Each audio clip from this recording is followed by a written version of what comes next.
afternoon and welcome to another Utility Advisory Committee meeting. So today we have 3 hours. That seems like a lot of times, but things can go pretty quick. So I will try to help move things along myself, and so certain things might have to be moved along if we have to, just so everybody knows. So Josh, confirmation posting? Yep, everything was posted. Just going down the list. So today on roll call, if I can get people to introduce themselves, maybe just a really quick background. And so, Michael? Got Michael Giroux, resident of Boulder City since 1985. Involved in the community, love the community, and going to sit on this committee to see if I can help citizens and the town in any way I can. Thank you. And I guess we just got to remind each other too that Mike, Holly does a great job with that. So Larry Carr, actually I've been here since 1975, so next year will be 50 years in Boulder City. I've worked with the Bureau of Reclamation for almost 35 years. I had a 5-year stint with Western Area Power.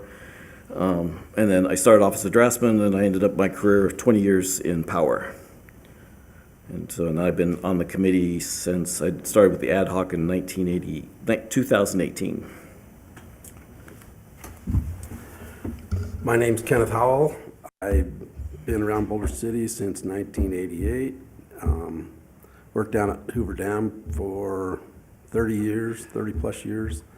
Worked in construction, inspection, and then electrician down there, and ended up getting to, was a foreman and a supervisor, so that's about it. Thank you. Randy Lemos, 31-year resident of Boulder City. Came over here to Hoover Dam in 1993 and started out as an electrician, and actually I worked with Kenny for a while in the test crew, and then they hired me to write the curriculum for the new electrical apprenticeship and taught for 3 years, and then I was managed the program for a couple years and then retired about 14 years ago, so enjoying that still. And it's a pleasure to be here. Thank you. And thank you for all your guys' time. I appreciate it. I guess then we got to keep track of the mics because we get feedback. So, yep. So. You can move them, pull them towards you when you speak into them. Yeah, they move. Okay. Thank you. Okay, so we can do a Pledge of Allegiance.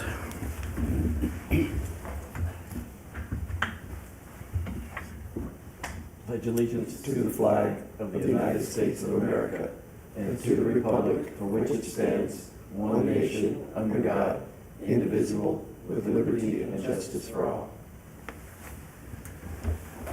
Okay, so then we'll start the first comment period, which is associated with only the agenda items for this meeting. So any written comments or any phone-ins? Okay. And so we'll go to the phone really quick, and I'll give about a minute. So it's the phone number is 702-589-9629. Again, the phone number is 702-589-9629.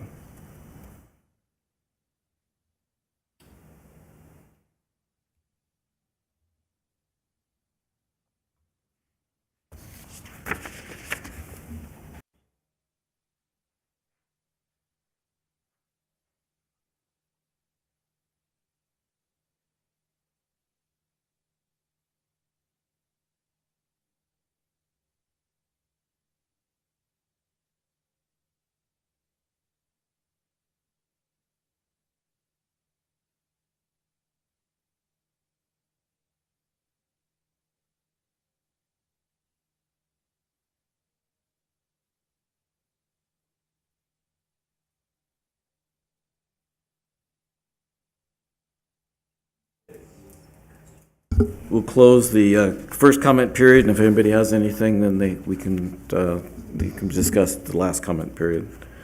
So let's start with the first agenda item for possible action, approval of the April 3rd, 2024 Utility Advisory Committee minutes. Does anybody have any comments on the minutes? So we had a correction that was done, and I see that the correction was made, so I don't have any additional comments, so I'm gonna make a motion to approve. Any second? Okay, so we'll vote, all in favor, say aye. Aye. Aye. Any opposed, say nay. Okay, it passes unanimously. Okay. So now we'll have the presentation of utility budget by Financial Manager Angela. Hello, Angela Mannan, Budget Manager for Boulder City. Hopefully, welcome all the new members. Welcome everybody. Hopefully in your packet, you have an executive summary. It's just like high level of all the enterprise funds, but all 4 of our utilities and the admin fund. So just there for your reference. And I have a quick PowerPoint just to briefly go over the fiscal year 25 utilities budget. So starting from the, go ahead. Sorry, Angela, so usually, and just for the, you don't mind if we interrupt with slides sometimes? Nope. Okay, thank you. So just starting from the beginning, what is a budget? A budget is a fiscal plan setting out anticipated revenues and expenditures for accomplishing a variety of services over a given period of time. A budget is not cash. In order for money to be spent, it must be included in a budget. An operating budget is expenditures over a one-year period, and a capital budget shows a financial plan for long-term capital improvements, facilities, and equipment. A budget is also not a rate study. Boulder City completes a rate study every 3 to 5 years to establish our rates. What the budget does is takes that information and it creates an annual spending plan. And that is very important because the city is also PAYGO, and so by being PAYGO, that means the city does not take on debt. We pay as we go. That includes also our utilities. The city is so adamant about that there's actually a ballot question where any debt over $1 million actually has to be approved by voters. So it's very important that we have reserves and we have funding available to purchase things in the future. So just in the, well, that's fresh, I guess. It's, so I think in the agenda item, last agenda item, we were talking about the future agendas. I'll be pushing for a workshop or something in the future. So I think, as you stated, it's really good for the new members to understand the budget and understand the rate process and get an understanding of some breakouts. So later on, I'll talk a little bit more about the breakouts, but I think it's really important we discuss the rate aspects Okay. in the future. Thank you. Okay. So revenue sources for utilities are almost all charged for services. So for fiscal year 25, it's estimated to be $3.1 million in charges for services. There's also $130,000 that's a restricted revenue coming from the landfill, which it's a landfill closure fee, so it can't be used until the landfill actually closes. There's also an infrastructure sales tax that goes into the water fund of about $1.1 million. This can only be used for capital projects or to pay off debt. All the ARPA funding is currently assigned to other projects, so fiscal year 25 has no ARPA funding for capital projects.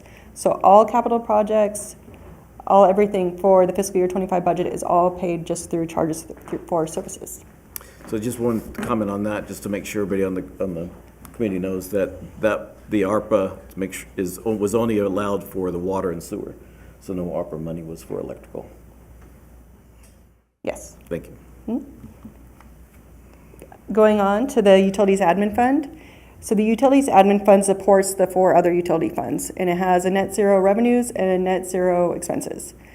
What funds the admin fund is the 4 utilities, and it's broken out by allocations. So 50% of all the expenses in the admin fund goes to electric, 37% to water, 10% to wastewater, and 3% to landfill. And this allocation was determined partially with headcount of the employees that are in each of those departments, and also just the management of operations and capital projects for all those departments to the admin staff.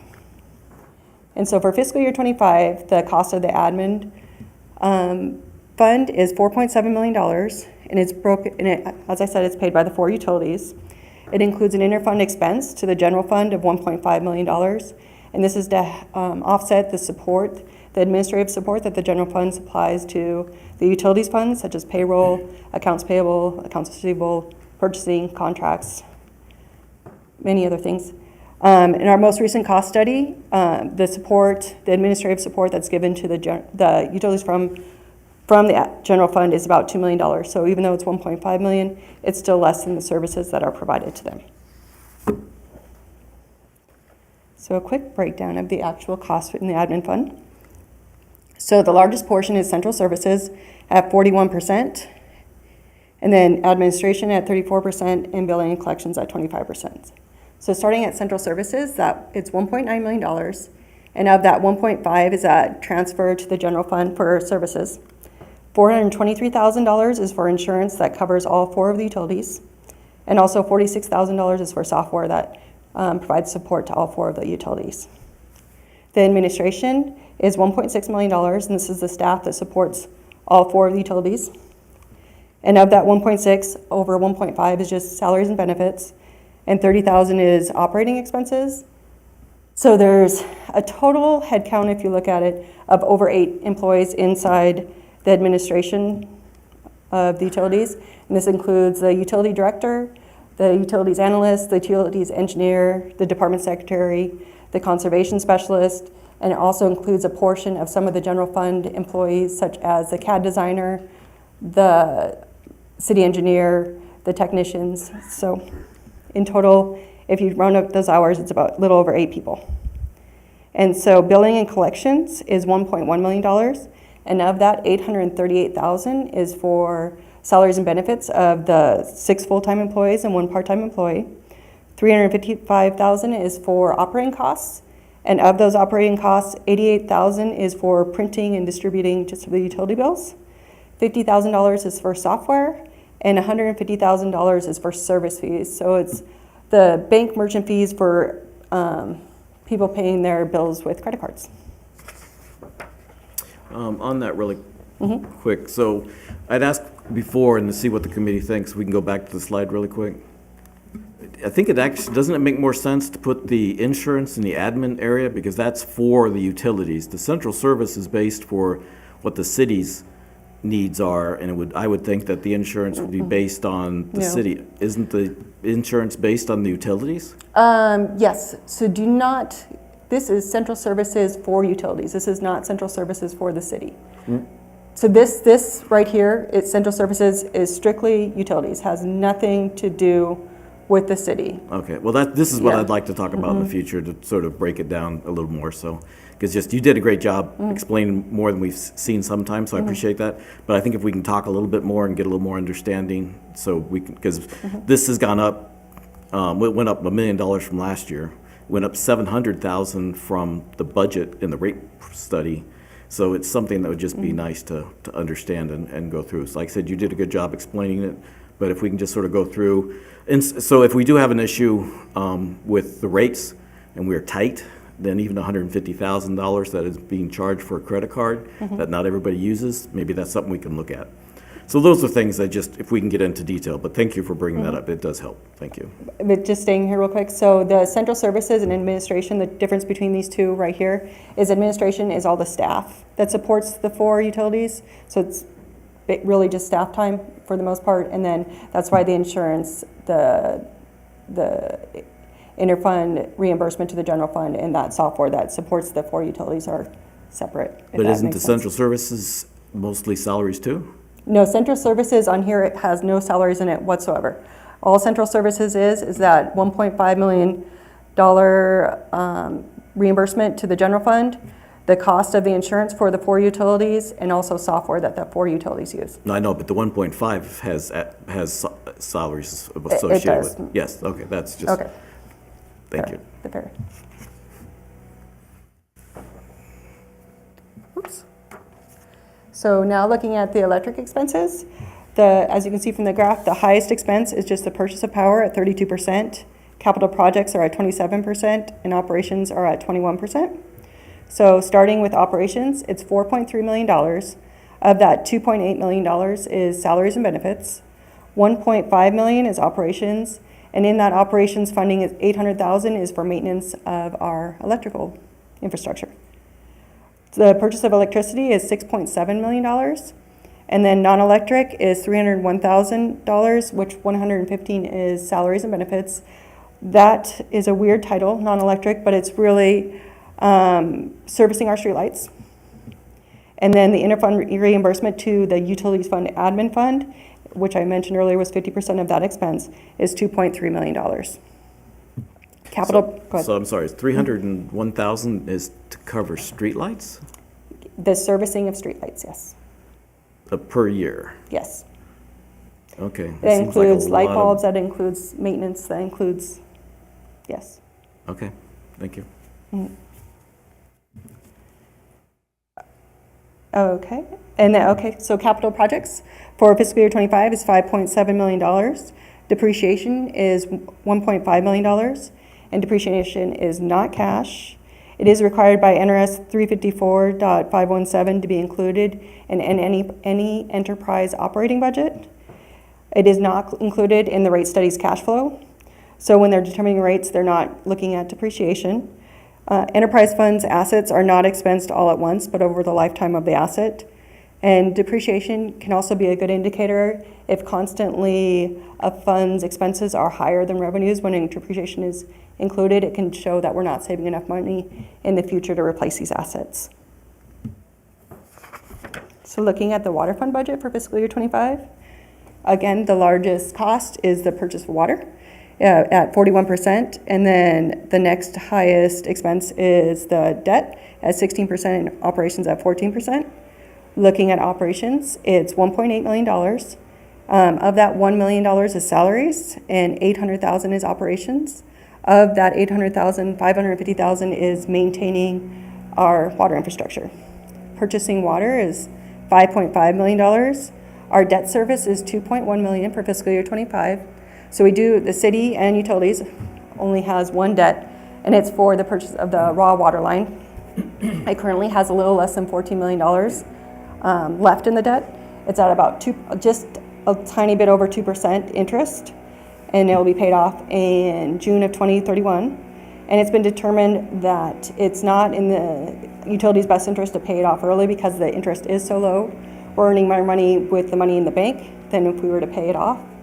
And also just the cost of capital improvement projects, it's better to pay at the current rates than to push them off and pay at higher rates later.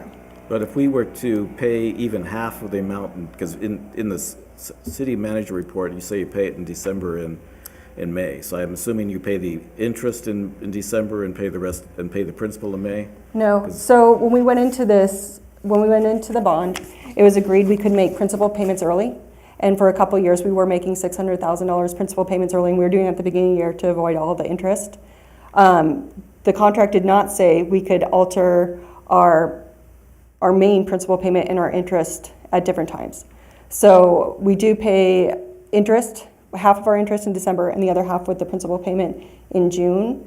Our contract does not allow us to move those up. Even if we were to move those up, like make our principal payment the first beginning of the year rather than the end of the fiscal year, it would only save about $40,000 a year for a total of about $300,000 in the lifetime of this loan. So it's it's better benefiting us to keep the money in the bank rather than giving it back. This is unique that our interest rates are just so low on this particular bond. Thank you. That's water. I lied.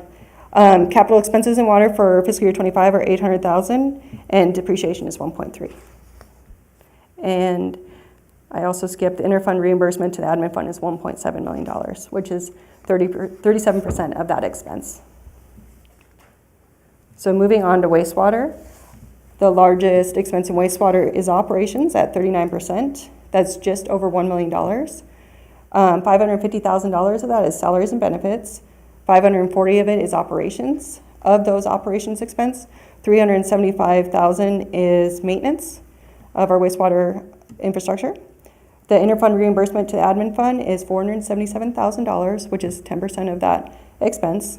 Capital expenses for fiscal year '25 are $604,000, and depreciation is $650,000. And again, depreciation is not cash, but it is required to be included in the operating budget so that it matches the costs. to the appropriate period the asset is being used.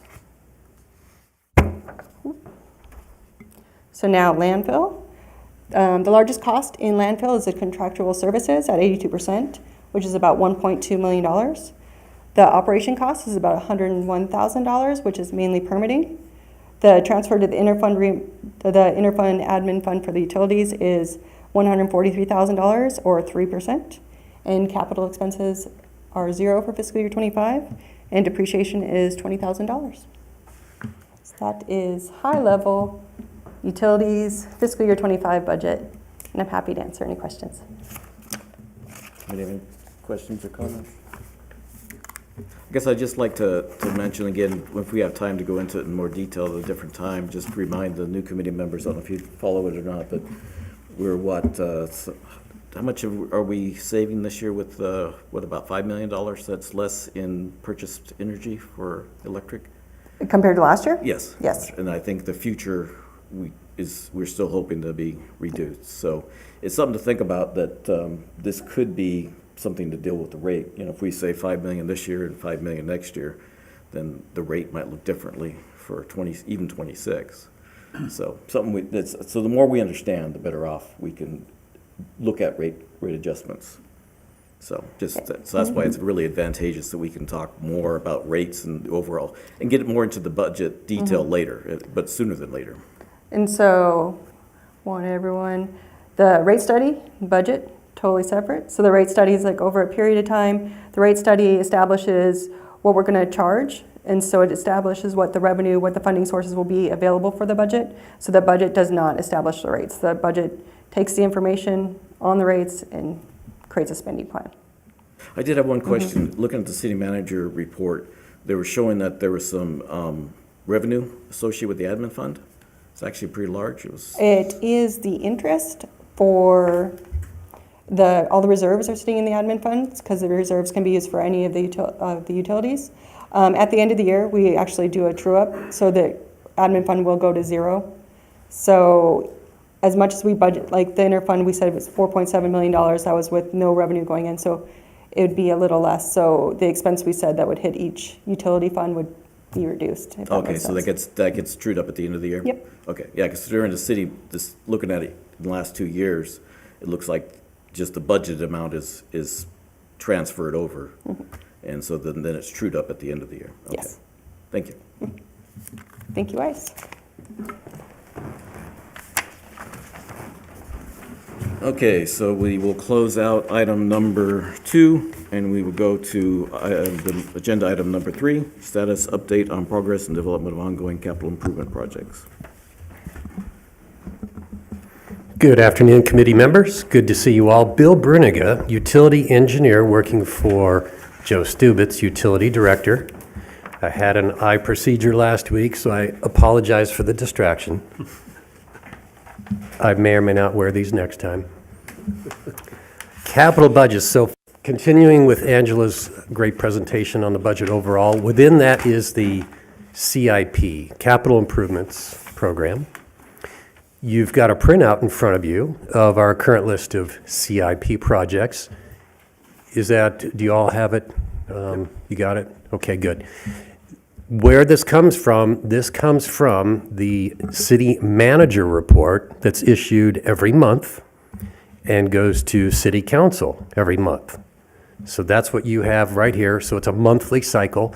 This month is literally from last night, so very recent. Depending on the timing of this meeting, as far as how old the information is. But today's meeting, very recent information. We also use this for a dashboard, which is available to you to check anytime. Not only is it this spreadsheet, but we also add status comments for each project as well. And to give a little demonstration, Josh Hardy, our utility admin support, has got it up on the screen. And he just updated this format. We're always trying to make this easy to follow. So we make this in-house. Any feedback you have, we'll try to make this more helpful. If you could include that in the packet, or just the internet site on the packet next time, just help remind us all. Let's that it's walk there. through where to find, yes, we can do that. And Josh can walk through how to find it right off the city website. So here's, Yeah, so when you first go go ahead, to the city website, bcnv.org, just hover over government and go down to utilities department infrastructure. And then right off to the left, you'll see utilities projects. It'll take you right to the dashboard. And then you can scroll over and see it in full screen. And so basically this dashboard is basically the city's manager report visualized. It has everything that CM report has. The only difference is if you hover over some of these project numbers, it'll give you a more detailed status. It's still a small summary, but it'll give you a little more of a status update than the CM report will. And you can select between the different utilities. Right now, electric is selected. You can shift to landfill, wastewater, and water, and it'll have all the projects for each utility. In the center, you have the project status, the completion status. Red, the more red it is, the least progress has been made, and the more green it is, the more progress has been completed. As you can see, something like this would be green, and it's 100% complete. And off to the left, you have the project status, in progress, planning, or postponed. So we got a lot of things in progress for water. One postponed and a couple still in the planning stages. And then right up, you can see all the budget numbers right at the top. So if you just click one. Oops, let me click one. Yeah, so you got what the budget was, what's been spent, what's encumbered, which is what's planned to be spent, and what the available budget is. And on the gray bar here, you've got what that budget is visualized and what was spent and encumbered visualized. And this little triangle pointing down, that's letting us know if we're over or under budget. And so far on this particular project, we are under budget with $577,000 left to be spent. So yeah, you guys got any questions on this? It's an interactive dashboard. It's a tool that's usually always updated for you guys to come in and see what the status of these projects are. Yeah, thank you, Josh. You made a lot of improvements to it, and it looks like it's so once we can see it a little bit easier, probably on the computer, that'd be. But thank you. That looks like a great product. Any comments? I look forward to checking it out. Thank you. Get more familiar with it. the progress that leads to the color indication, red or green, that's our internal evaluation, how we're sizing up the progress on a project. That's where that comes from, internal staff. So this is the overall program. To get into a little more technical detail, we can get into that too. As an overview, I'd like to highlight from your sheet, at the top, the electric projects. The first, I believe on your printout, it'll be the top 5. Those are all projects that relate to upgrading the city power distribution system, the different sub-projects related to that. And so, Bill, just, I don't know if everybody's aware, so we're going from 4K to 12K is what the goal is, and I think that looking at the capital now, that's looking to be done, and we're hoping it's somewhere in 2028. Is that what I saw looking at the executive capital summary? Yeah, that's correct. I mean, that a lot of that is dependent on lead time for various components to upgrade the substations. So to give the committee kind of a general overview of what we're planning, we're going to be decommissioning substations 1 and 2. Substation 1 is on the border of in our electric and city shops area, and on the border of the Date Street Bureau of Reclamation complex. Substation 2 is by the baseball fields off of Adams. And what we're doing is we're upgrading substations 3, 4, 5, and 6 to decommission substations 1 and 2. And so that's part of that broad 4 kV to 12 kV project for the city. And then we'll be totally on 12 kV. Now, we've done a lot of work ahead of time to have dual voltage rated transformers. So all the components are in place. Now, just what's needed is to upgrade the substations, make the switching, and a lot of the lead time, again, is on substation class transformers and breakers. And just a comment that Ned Chameau used to mention a couple times was that being that with the way the load of Boulder City is, and so Joe, if I say anything wrong, help me out, but the transformers were usually half loaded, and so some of the equipment has a longer lifespan than generality. I think some of you guys could appreciate that. So, in a study they say generally it has to be replaced in 50 years, and some of the equipment in Boulder City has better lifespan than that. So that's just something in the capital, when we look at future capital, it's something to sort of keep in mind is all. Right. Thank you.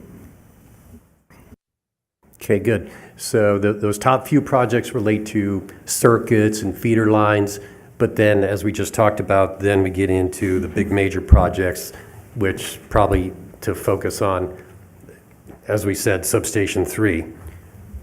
All right, so that's significant project.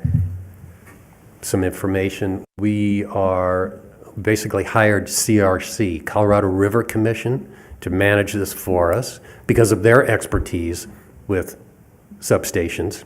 So they're in the process of getting bids for transformers. That's one of the big long lead items, transformers and breakers. And we expect bids on the transformers back to us sometime in July for Substation 3. And the idea of ordering multiples at the same time for consistency, normally that's a nice idea, but in this case, it doesn't work to our advantage to try to order more than one at once, or even phasing, just because of the long lead supply issues, and nobody would guarantee you take these initial few for Substation 3, but then after that, because of phasing outages, then Substation 4. Well, that's so far into the future that it's not easy getting suppliers to commit to a design that far out. So we're better off just getting the first couple for Substation 3, and we're anticipating like 2 years for delivery. Okay, there is some work we can do with each substation before delivery, so we are going to try to do site work ahead of receiving that. Substation 3 will probably have some site work in calendar year 2026 is when we'll start looking at Substation 3.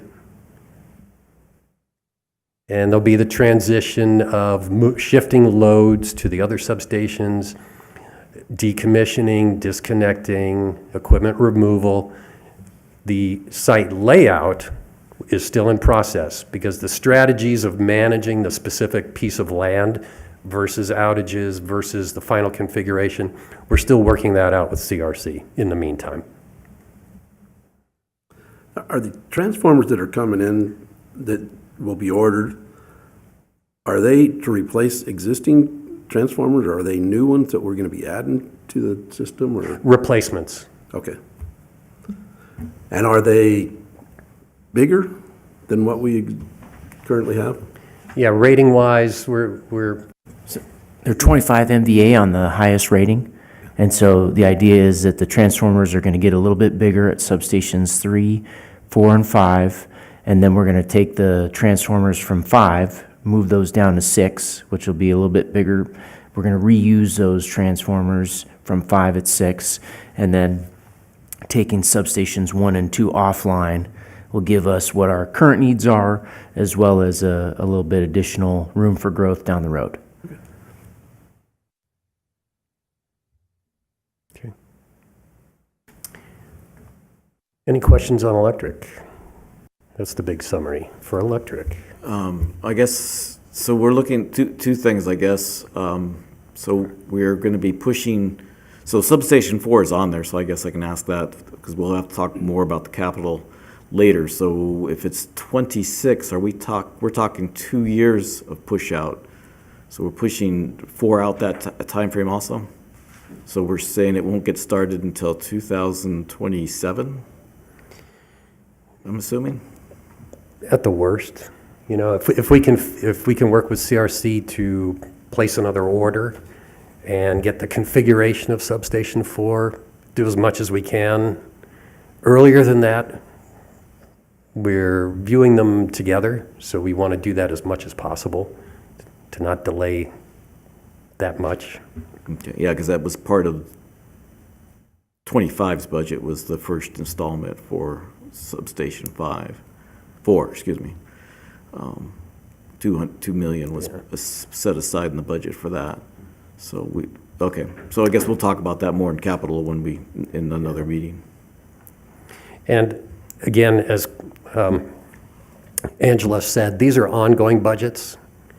So however long they take, they're not constrained to the immediate fiscal year. No, I understand that. It's just, again, it does affect the rates overall. You know, so it'd be pushed out, and so we're not expecting to pay it early. The money's going to be later. So right now we got a high rate, and so it's something to think about. And then we got to figure out when it's going to catch up with us. That's just some, like I said, when you're talking revenue requirements and stuff like that, it does have something to think about, at least. So This is Carol Lellis. She's also a budget analyst. And a couple more comments. So I'm actually the CIP coordinator, and we just had the city council approve our CIP for 2025. And in the 2025 approved is $2 million for Substation 4 rebuild. And then we have the 2.5 in 2026, keeping in mind that those are both in the rate study already. Correct. And what I'm saying is that 2 million doesn't look like we'll be using that this coming year, because we're not even starting Substation 3, so we won't even be starting Substation 4. Correct, but I just wanted you guys to know that in your when it'll go live in July. So didn't want you surprised when it goes on there and you see it. Yeah, no, it's part of the capital that, Yep. yeah, we And need it is to in talk that rate, about. and it is in our rate study. So in order to move it out, it would move out past 27. Gotcha. And I think that leads to the next comment I had. So looking at the highlighted aspect, I'm assuming, so I could be wrong, but the encumbered and the available budget, most of that money will be carried forward in all the different categories, the electric, water, and all that. So, because since we're at the end of June, we're probably not going to get any major projects completed. So we're looking, just as an example, you're looking at almost $14 million to be, because the encumbered, we know the $4 million won't be spent for the Substation 3. So that's why I'm assuming that most of the encumbered will also go over into the next going years. So I just want to make sure everybody's aware of that. So the budget that $5 million for electrical does not include the $14 million, of course. And so same thing with water and sewer. So it's just something for the new, and make sure we're understanding. And so we get a lot of carryover as the projects continue on, and it's just understanding how it affects the rate and affects the budget. Good. Thanks, Carol. CIP coordinator, great support on this whole program, and she supports all these meetings also. Thank you.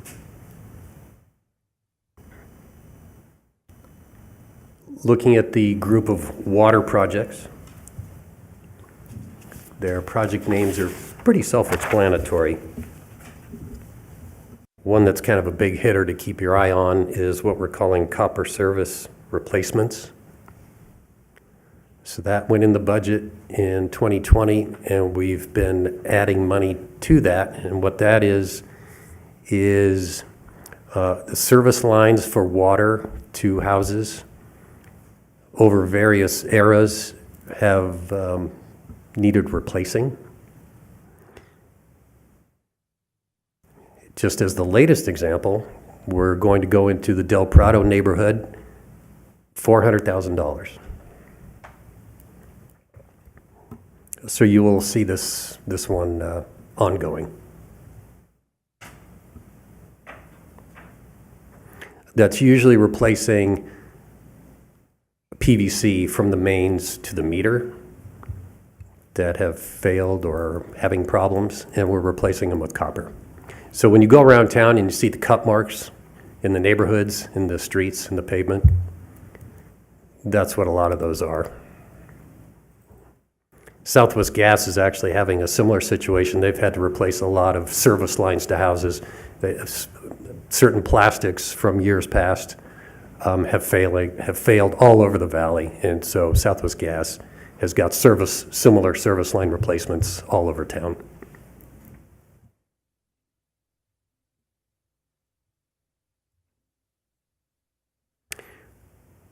Another significant area of work is El Dorado Valley and the development going on there as it relates to the water line.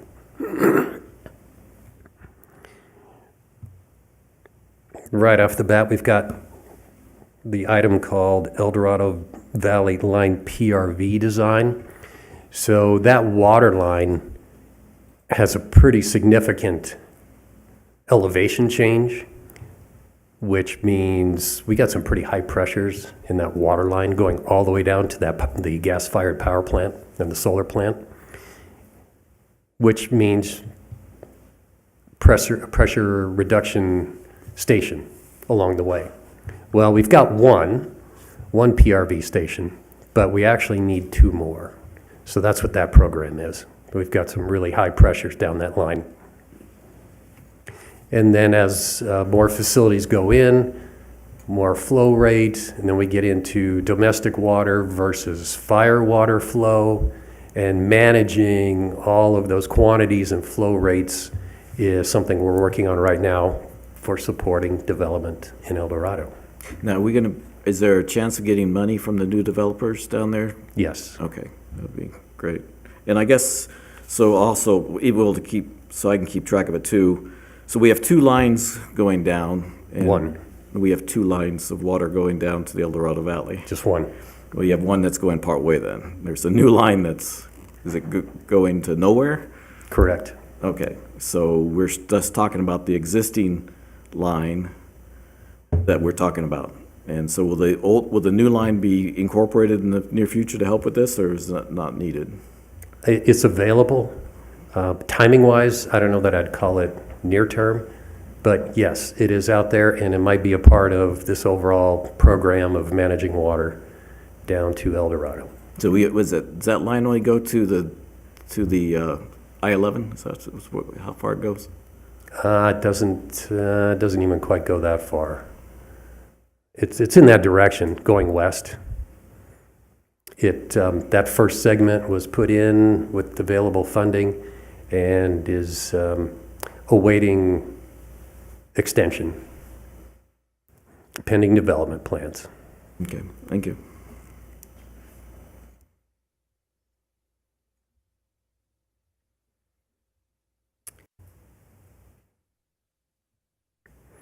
Several of these other projects, like replacing obsolete fire hydrants, but replacing valves, those are on an as-needed basis as the maintenance department discovers things that need replacing, some of which they're already aware of, some of which are discovered while doing work. The care facility in Hemingway, near the gas station. During that facility's refurbishment, it was discovered that they needed to replace the valve. But that was because of that project that surfaced the need. That's just one example of why this would come up.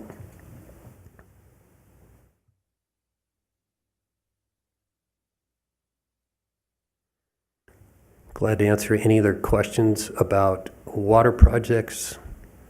Glad to meet anytime for more detail. And again, our dashboard now, we add status statements to all these for you to check out. After you've had a chance to browse, let us know what else you want to see about each project. very similar to now the sewer projects. Some of the highlights there to be aware of is the one right at the top of the list, the wastewater treatment plant headworks. Okay, so there's the treatment plant in addition to all of the collection system around town. Unlike water or power where we call it distribution, with the sewer system we call it collection. That's just all the pipes collecting all the water, routing it to the treatment plant south of town. The first part of that facility is a screen to take out solids. And our screen, the current screen needs a replacement. There's too many solids getting by to go to what the next step, which is the aeration ponds. And there's just too much stringy rags and debris that are still getting to the aeration ponds. And we've got a screen on order. Did a source selection, selected a screen, and that screen is in production, and we're expecting delivery this fall. So this is city ordered. At the same time, we're developing the installation package and hiring a contractor. So we're in the midst of finalizing that contract package right now as well. So that contractor will install our city-supplied new screen.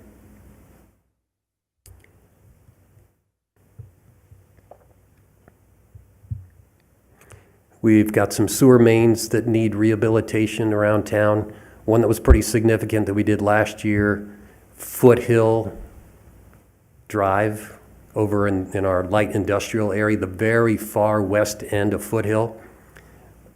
That whole block, 1,000 feet, within that 1,000 feet, there were sections that had completely deteriorated and basically failed. From Arrows Past, Mike, maybe you heard about this, but there was somebody that was doing gold extraction and pouring acid down the drain.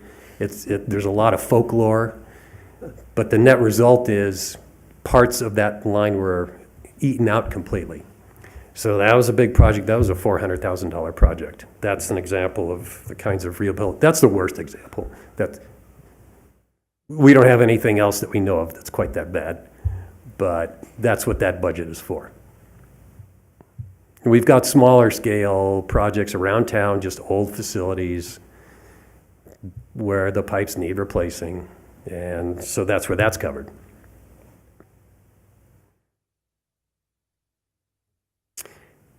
Skipping to the one that's got an asterisk way at the bottom. The reason for that asterisk is we actually have a federal grant to help with sewer system upgrades. And it's up to $1 million, and it is partial cost matching. So this amount here is the amount that we need to cover to get the full $1 million of federal money. So we're not showing the $1 million on here, it's not a part of the budget. But just so you know that this is indicating a bigger project than just this $300,000. The current scope that's basically being finalized is we're going to use this upgrade money to renovate several really bad manholes around town. And so we've been surveying, we just finished a survey, and we're creating a priority list of the ones that really need repair with this project item.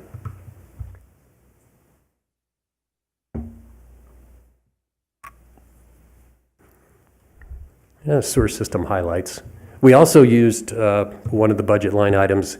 Perhaps some of you are aware that we did an odor control project out in Hemingway, whereas all the rest of town is gravity feed to the treatment plant. Hemingway collection system has to be pumped back up over the hill to get to our one treatment plant. So that means lift stations. We got 3 lift stations in Hemingway. They pump up, and it lets out near Albertsons on Buchanan, and then just straight shot down to Buchanan. Well, some of the flows from that part of town start getting stagnant with a lot of odor. And it's gotten some notoriety. Well, we just recently put in the city's been doing odor control for years and trying to figure out just really how to make things more pleasant. It got pretty unpleasant for people living in the area, especially of what we call Lift Station 1, which is the one near the Tuscany neighborhood, and it's right where Nevada Way ends at 93. The old Nevada Visitor Center on the corner, if you know where that is, that's what that facility is. The Chamber of Commerce is now in that building, but that's where we had the worst odor trouble. So we just recently put in an odor scrubber to extract the air, put it through some filtration media, and all reports so far is that it's working pretty well. So we're good on that, but that's not the only one. There's also odor around Albertsons from time to time. Has anybody noticed that? Mike has, yeah. That is going to be the next phase of this same project. And then some people are aware of down Buchanan, there's occasional odors. Well, that will be the next phase after that, getting that under control as well. So I think you had installed it just before or you had some work done just before the April meeting, so you've had several good months of good luck then, is what I'm hearing you say, right?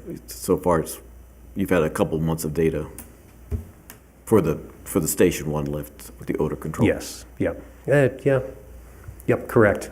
Yeah, it's been a couple months. So all reports from surrounding people, it's all good so far. Good. Quick summary of sewer program. Any other questions?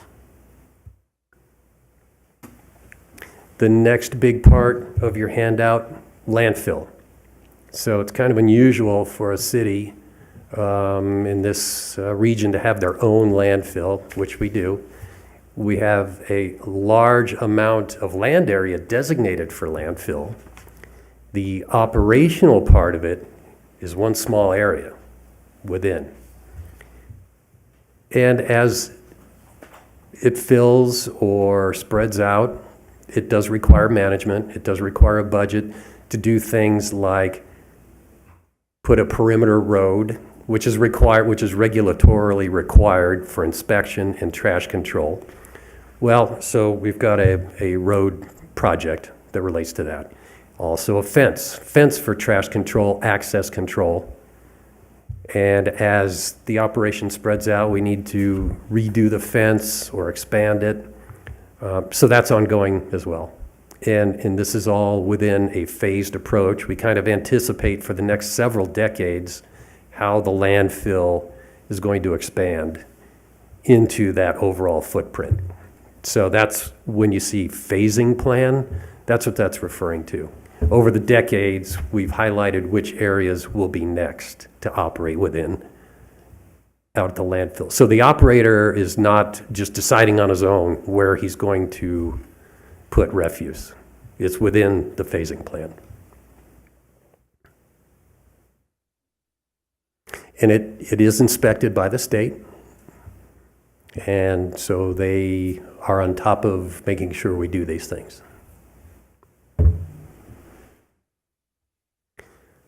Brief overview of utilities CIP.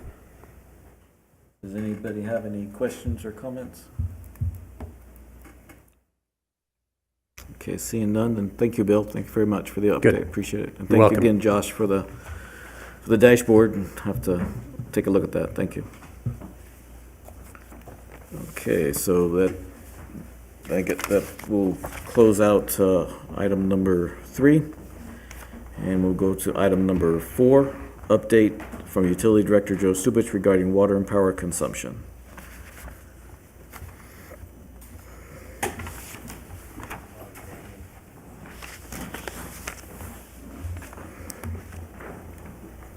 Thanks again, Bill. And Carol, both. See you guys. See ya. All right, good afternoon, members of the Utility Advisory Committee. I'm going to go over an update on water and power consumption from the last meeting. So in your packet, you have a little bit of information, so you can see just year over year.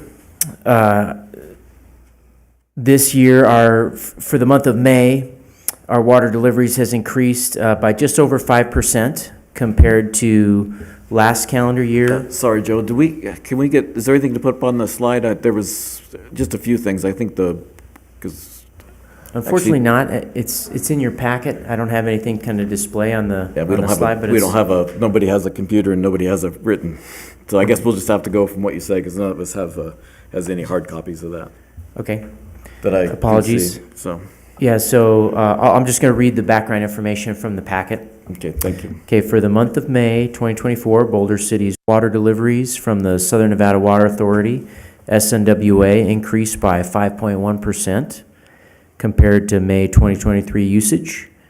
Energy demand for the month of May 2024 averaged at 16.71 megawatts, with a minimum demand of 8.93 megawatts and a peak of 34.2 megawatts. So I'm happy to answer any questions if you have any. As far as water consumption goes, we're still below the 3-year average, which is what the Water Authority is kind of looking at. And collectively, we're making steps to get towards the goal of 86 gallons per capita. Several steps to get there, kind of the most recent with the golf course water budgets. There'll be a public meeting on that for turf removal at the municipal course July 15th at the Smith Building. But this is kind of the latest information that we've got. And just to give you an idea, we're going to peak in water and electricity at the hottest part of the year, this summer. So we're kind of getting up into that bell curve now. And based on the information that we have, where our energy peak is just over 50 megawatts. But we've taken lots of steps in our conservation efforts to reduce our consumptive use. But I'm happy to answer any questions if you have any on water and power consumption. Yes, sir. I'm just kind of surprised with the $5 rebate this whole year. It started at the beginning of the year, didn't it, I think? It did. I'm surprised that in May, we didn't see some kind of reduction because of people taking advantage of that. Can you put any finger on why the 5% increase from in May, or? It's seasonally, I think, I mean, we had a cooler May, but my sense is when we get the numbers, it's probably actually looking at the month before once we get the data. So it could be that the month of April was hotter than the year prior, but I'm speculating. But my sense is that the folks that have taken advantage of the rebate have already done so, and the ones that, even though we do have the $5 per square foot for the end of this calendar year, that they're just kind of opting to keep their turf. We do, so the non-functional turf, that is January 26th that has to be removed, or it can no longer have city water put on it, I think is January what's 27. So yeah, by December of 2027? Yes, sir. Oh, okay. Yeah, so we have till the end of 26 to get the non-functional turf either removed or not watered. So. Okay. And are all 3 golf courses trying to be done by January of 26, or just the Muni course by January of 26? So the golf courses are different. Right. They have a water budget. There's not non-functional turf that's at the golf courses. It's just their water budget has been reduced from 6.3 acre feet per irrigable acre to 4. I apologize. I didn't mean to combine the two. I was just trying to combine the water. Sorry. Yeah, that's okay. So you have the turf that we still have quite a bit of the grass in the parkways, so they've got until 27. I forgot, is that a city requirement or the personal requirement? Because most of the city, if not all the city, owns that parkway. Yeah, if you're referring to like the parkways and the right-of-way. So I'm sorry, I'll go back to the non-functional turf and then Sure. overall water, if that's okay. Yeah, my understanding is that is a city requirement.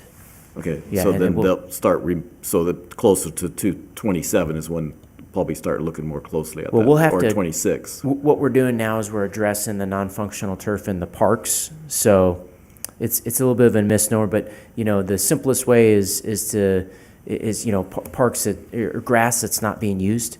So to that end, we can get waiver requests, and we have, like, for example, South Escalante. What falls under the non-functional turf definition is 10 feet from edge of curb. So if turf goes up to the edge of curb, that's considered non-functional. But we've submitted a waiver request for a portion of that, just about 5 feet, and there'll be a plan for pavers for a little walkway around the park. But we are going to have to address several parks, Wilbur Square, namely being one, and that's to address overspray or water waste that gets down the gutter. Any water that goes down the gutter is water that's wasted, that's not being used. And so that's kind of the idea with the non-functional turf. It has to be a certain size and a certain distance from edge of curb. So, yes, sir.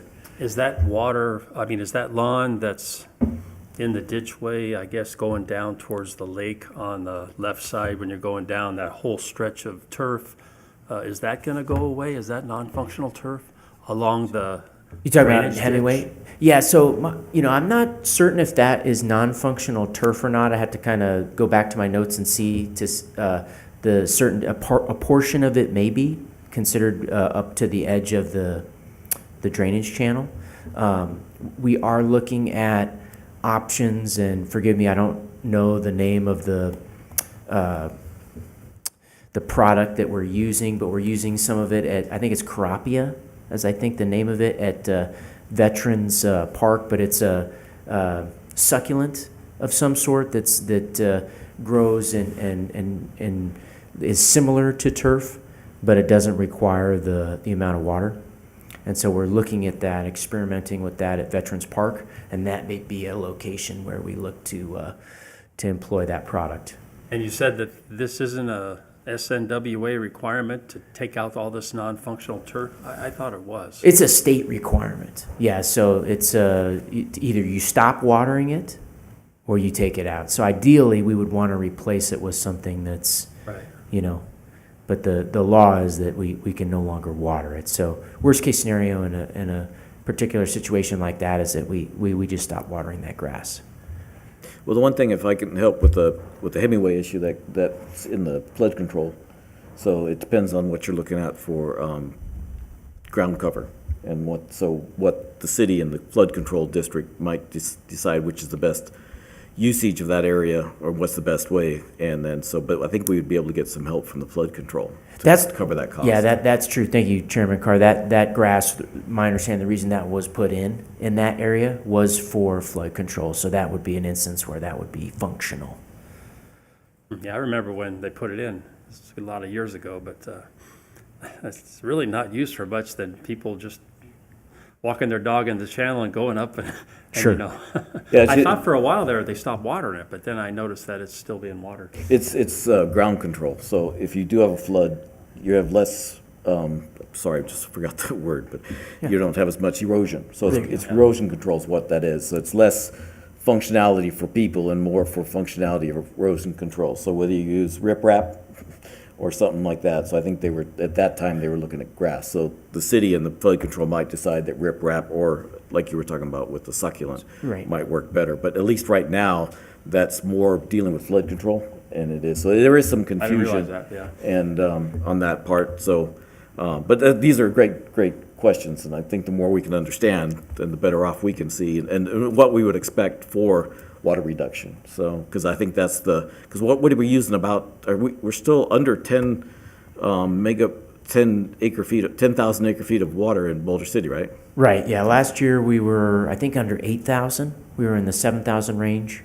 Our total allotment is just over 18,000 acre feet of water, and what we do with our unused portion goes to the rest of the Purveyor members. Correct. But that's just remind people that we're still way under, and if we're at 8, we're even less than half then, so.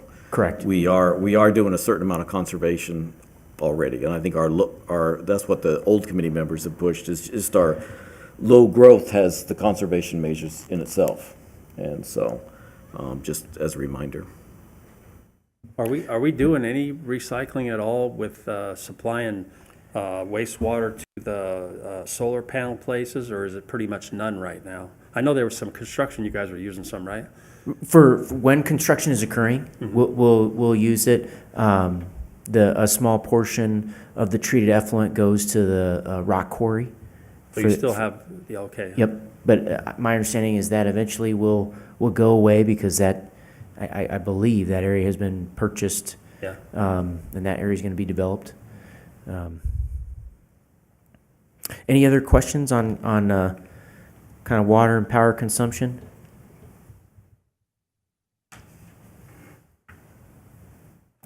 This is kind of another question. It's just, I just kind of find it fascinating that I have some relatives who live in Central California, and if they're telling me correctly, they pay 30 cents a kilowatt hour versus our 10 cents a kilowatt hour.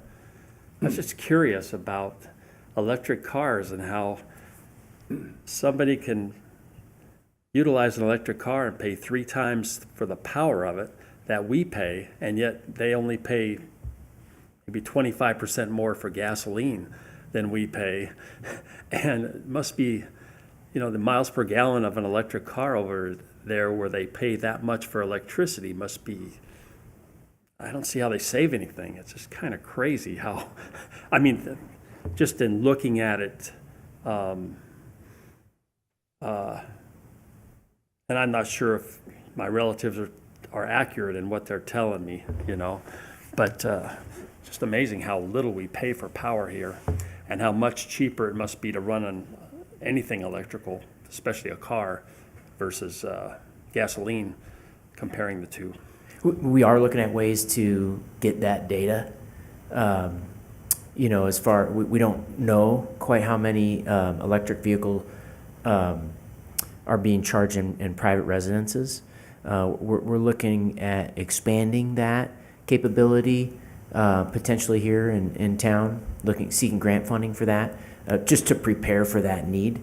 But yeah, we are very fortunate. I'm not sure if that's an investor-owned utility or if it's public-owned utility, but having the public-owned utility is very advantageous because we're not motivated by profit. So all the investment goes back into the utility. So that's. And we're still pretty close to, I mean, we're about 10 or 20% cheaper than Henderson and Las Vegas and North Vegas in power. I'd have to look at the exact numbers, but yeah, we're pretty we're close less to than that, isn't NV it? Energy, absolutely. Yeah. Yeah, that's the thing I think we can talk a little more about. Both of these have, the ones we're on and the next one presentation of it we can talk about it. But I think that's the one thing to emphasize in the next presentation is the 4 utilities or municipalities. All 4 utilities are nonprofit, all at cost. And so unless we have a major capital issue major capital issue, we should always be lower than the rest of the valley. Yeah. And so that's something I want to just harp on. Boulder City has a couple different things that, again, I'd like to be able to talk about in the next year or so to realize that are special. And it keeps our costs down. And we don't want to go as high. So anytime somebody says, well, we're always lower than Henderson or that, we should always be lower. There should be very, very rarely a case that we would be higher. And I think that's one of the issues with trying to spread out the capital and stuff too, so we don't have to go higher to do that. So, and that's another reason I guess I look at the admin cost closely, so that they're not causing our rates to go up too, because we should be one city, not separate. And so just a reminder too, and so I'll talk a little more in the next, so I don't get out of line for this agenda item. So, I'm sorry, does that answer your question, Randy? Yeah, I mean, I just thought it was interesting how much more it costs to operate an electric car in California versus here. Yeah, and maybe if we do a workshop, then that might be something we can talk about the agenda item, and we can confirm that sometimes we have a little more leeway to talk about that type of stuff. Then we have to be careful what's on the agenda, how much we go off. Yeah, that's true, yeah. So, thank you. All right. Yeah. Anybody- Any other questions on? Anybody else on the water consumption or electric? Okay. Very good. Well, I'll go ahead and move into the next item then. If there's no further questions, no discussion, that's going to be a presentation on Introduction to Utility Services. So, it's a number of slides, but I'm going to work through this, as quickly as possible. Stop me if any point you have any questions. So overview, Boulder City owns and operates 4 municipal utilities as created by the city charter. We have water, wastewater, electric, waste management, and landfill. And as Chairman Carr mentioned, our utilities are not-for-profit. So our strategic plan goals, and this is from the previous strategic plan from 2020 to 2025. So this will be updated with the new strategic plan. But the goals are to achieve prudent financial stewardship, invest in infrastructure, manage growth and development, promote historic preservation, and sustain a high level of public safety services. So a couple things that keep in mind with the Boulder City Water Utility. We're regulated by the EPA 1974 Safe Drinking Water Act. Nevada Department of Environmental Protection has primacy. Our water utility is a separate enterprise fund with approximately 5,400 residential accounts and 580 commercial accounts. And we're a purveyor member agency of the Southern Nevada Water Authority. That means we get all of our water. We're part of that organization. We have a board member that serves on that organization. That's one of our council members. And right now that's Councilmember Walton. So should have, I guess, done it in the beginning. So just so everybody, I don't know if everybody's aware, so was it 2018 or 2019 that the utility split out from Public Works? I believe that was either 2018 or 2019, yeah, my predecessor. Yes. And I can't, because part of it was, I think it was like, okay, we're going to start it, and then it was when it was incorporated. But just remember, so you had almost 60 years of it being part of Boulder City. It was just considered general fund, basically. It was an enterprise, but it wasn't separate. Then in 2018, 2019, things were separated.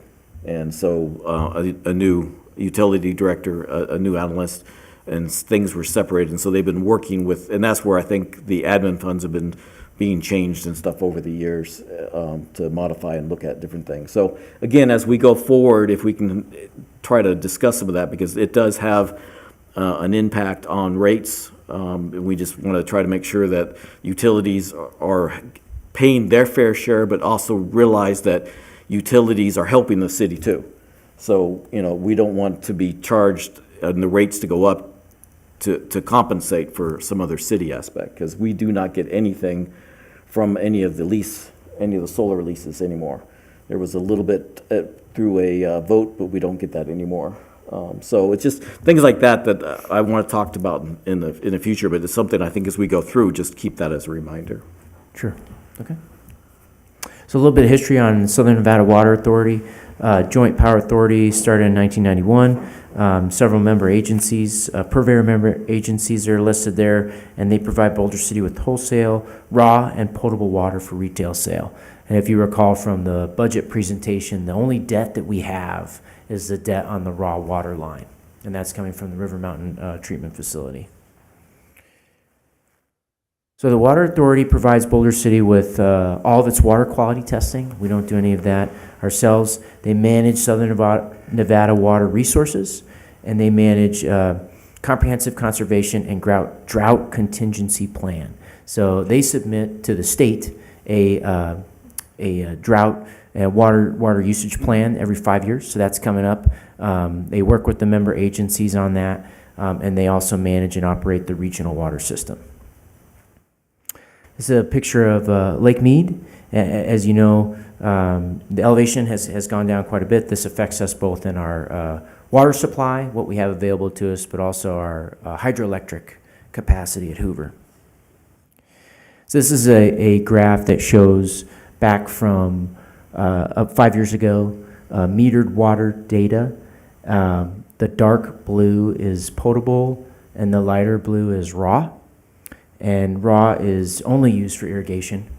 So you can see kind of from a little dip in 2020, probably due to COVID, but from 2019 you can see a visual representation of our conservation efforts.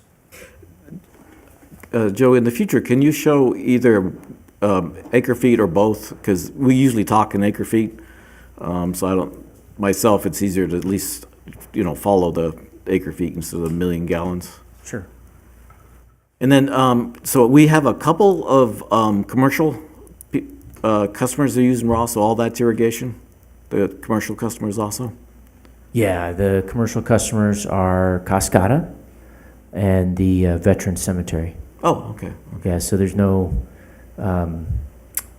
indoor raw, or use it for any kind of industrial processing. It's all irrigation purposes. And I can't remember, you might have told me in another meeting, then I forgot, it might be good news for the other ones. So is Cascada going down by 26? Are they doing it earlier or about the same time? So they're going from 6.3 down to 4 also? Yeah, The so golf course? yeah, the water budget for Boulder City goes into effect in 2026. Okay, so all 3 golf courses? Correct. Sorry to interrupt. So everybody understands Cascada is the one outside of Boulder, well, it's inside of Boulder City, but so. And so basically what that means is they'll either need to reduce their water usage or, be charged based on kind of what's in the existing water conservation ordinance. So I think it goes from 100%, 120% to 140% of their rate based on how much over they are of the water budget. So they'll either reduce or pay a higher fee. And that fee is only allowed to be used for water conservation activities. Does Cascada still have a considerable amount of unused but committed acre feet for, I know when the lease was originally put in place, to build another 18-hole facility. So I think it's committed but unused. That may be possible, but they're with the new water conservation code, new golf courses are prohibited from being built. But if they were already under contract with the city of Boulder City for that commitment and the acreage, because I know they're paying lease rates on the acreage for expansion, I'm just wondering if they could still expand. I don't believe they can. I'd have to get, a legal opinion on that, but based on the water conservation ordinance that, code that we adopted with the other purveyor members to get to the 86 gallons per capita, that no new golf course construction is part of that. Just, I believe they have a will serve letter for that commitment out of our water rights. That may be, but with the federal shortage, with the water supply, my understanding is that, since we are in a tier shortage, that's no new golf courses are able to be built. I could be wrong, though. I was just curious. Yeah. I think I would guess you would write that the drought trumps that aspect. Plus, and I think your shortage is a good aspect too, that since we're below 1075 in the lake. Did you have a question? I didn't. Okay, just getting you into a little bit of the assets in the system.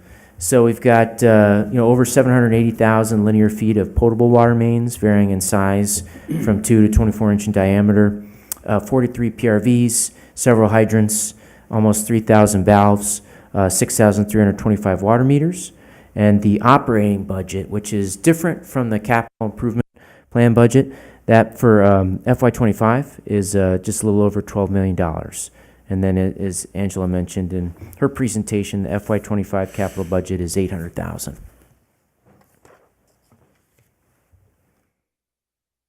Here's some pictures of our water folks in action. A picture of our one of our valves, and then a picture of the west tank. So we have several reservoirs. A number of them are not in service, namely the east tank, which you see. So the west tank is on the west side of town. The east tank is just east of Wilbur Square. But this shows you some pictures of some work.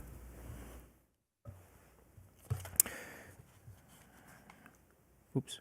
So going into the reservoirs, we have Black Mountain, which is 5 million gallons below ground concrete. Twin 5, which is 2 5 million gallon reservoirs below ground concrete. West Tank, and then Hemingway, which is 2.5 million gallons above ground steel. And that's our potable. This kind of shows you a picture, graphical representation of our projected demands. Mass capacity, and this is million gallons per day.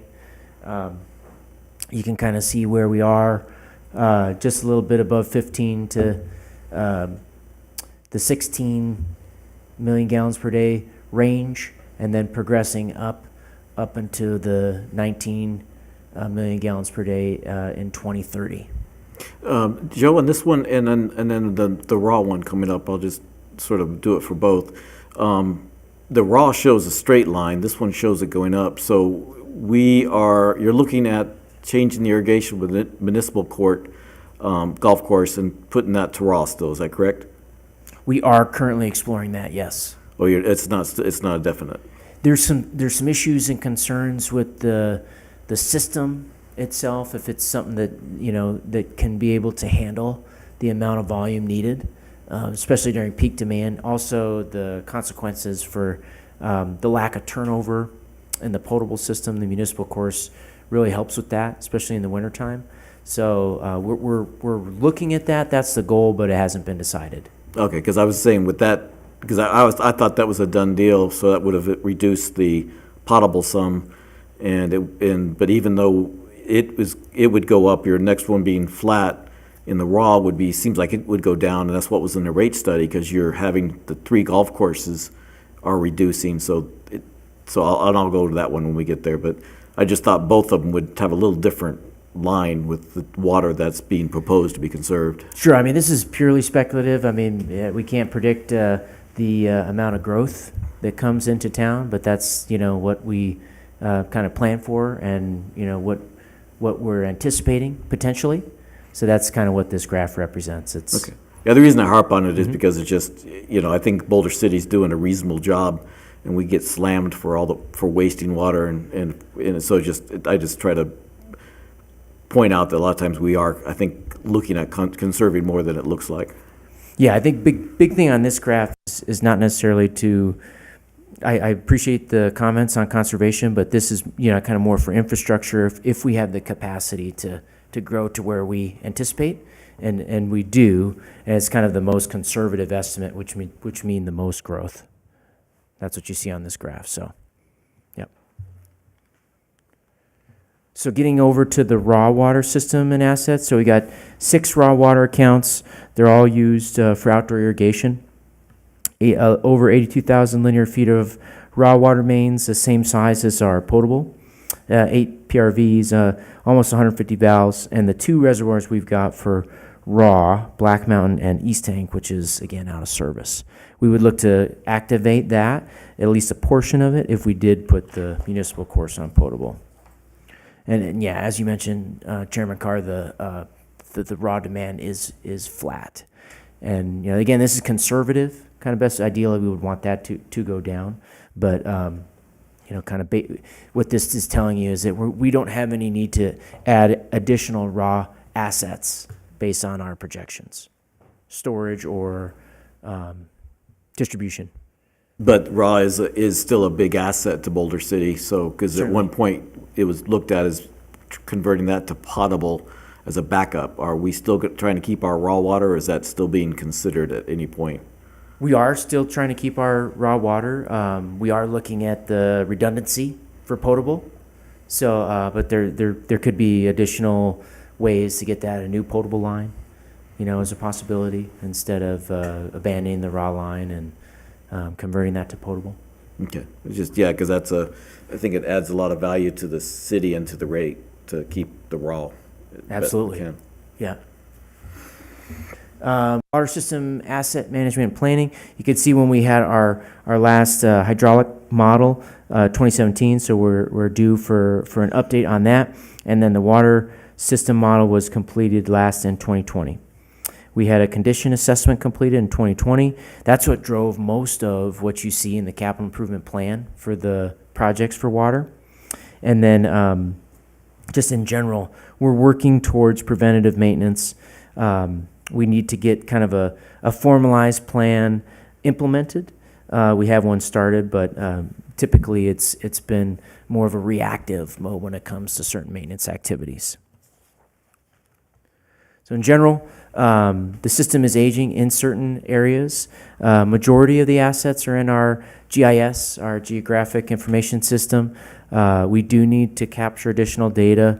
For example, service line leaks, main breaks, valve replacements, etc. We're working on ways to capture that information. And, you know, of course, our goals to improve the planning, maintenance, and asset management. As we do that increases the accuracy of what projects we need in potable and raw for capital. Any questions before I move on from water to wastewater? Okay. So the wastewater utility, again, regulated by the Clean Water Act. Nevada Department of Environmental Protection has primacy, and we do have to comply with our National Pollutant Discharge Elimination System permit. It's a separate enterprise fund. We have just over 5,500 residential accounts and 490 commercial accounts. The operating budget for fiscal year 25 is just about 2.3 million, and the capital budget is 604,000. So there you could see our assets, linear feet of sewer lines ranging from 4-inch to 18-inch in diameter. The lift stations, as mentioned in Bill's presentation, we used to have 4 lift stations, so they're still numbered in that way. Lift station 4 is in the roadway, and that's kind of in the northwest portion of town, and that the portion of Hemingway that's furthest away from the Albertsons. And then you've got lift station 1, which is kind of the outdoor kind of 70s style building. It's out there in the desert along the River Mountain Loop Trail. And then lift station 3, which is right by the chamber. We have 14,752 feet of force mains. We don't have any redundant force mains, so that's only in the Hemingway area. That's something we are looking at down the road, to have the ability to have redundancy in our force mains, because, you know, if we do need to do any kind of maintenance or activity, we're going to have to bypass, and that can get quite expensive and quite complicated. So we don't have any dual force main, just so you're aware. And we just have just about 1,800 manholes. Joe, why do we have fewer sanitary sewer customers than we have potable water at the residential side? You know, it's interesting. There's a number of customers, particularly in the El Dorado Valley, that you know are not connected to sewer, that are on septic, you know, that are ways away from connecting to the sewer system. Likely, we would never build this, you know, have the system go down that far, but that's pretty much why. Residential? No, the customers in the El Dorado Valley, They're all commercial. Yeah, there's commercial. So, you know, it could be different size of meters, or, you know, meters may be lumped together in a master meter. So there might be like a master meter for water, additional meters, but there's not the amount for sewer, and we don't meter our sewage. Right. So that, you know, is another reason why. But if having fewer sewer customers, is the city collecting from those people? If we're showing fewer connected than we show on the potable water on the residential side? Yeah, my understanding is we are. Okay. Yeah, but that's something we could certainly look into. It just doesn't reflect on the numbers. Right. Yeah, it'd be good question for the rates, when we discuss the rates again. That's really good. Good Yeah, and I'm question. wondering if there are people hooked to the sewer that aren't getting billed for it. They're not showing up as a ratepayer.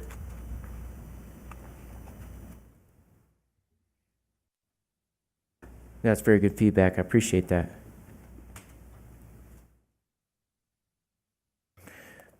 Yeah, just so the committee was really focused on electric. There was a lot of electric issues when we first started, and we focused a lot of attention on that. And we went to water.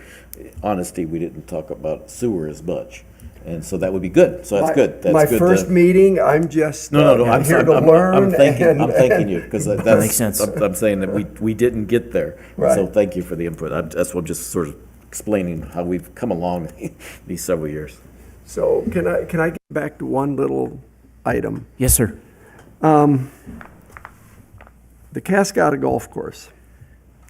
That, I realize we're operating in severe drought conditions, but they pay rent on a very large piece of property that their initial contract was for future expansion.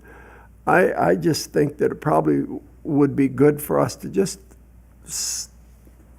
be in communication to say that you realize that we cannot let you expand because we're all under drought.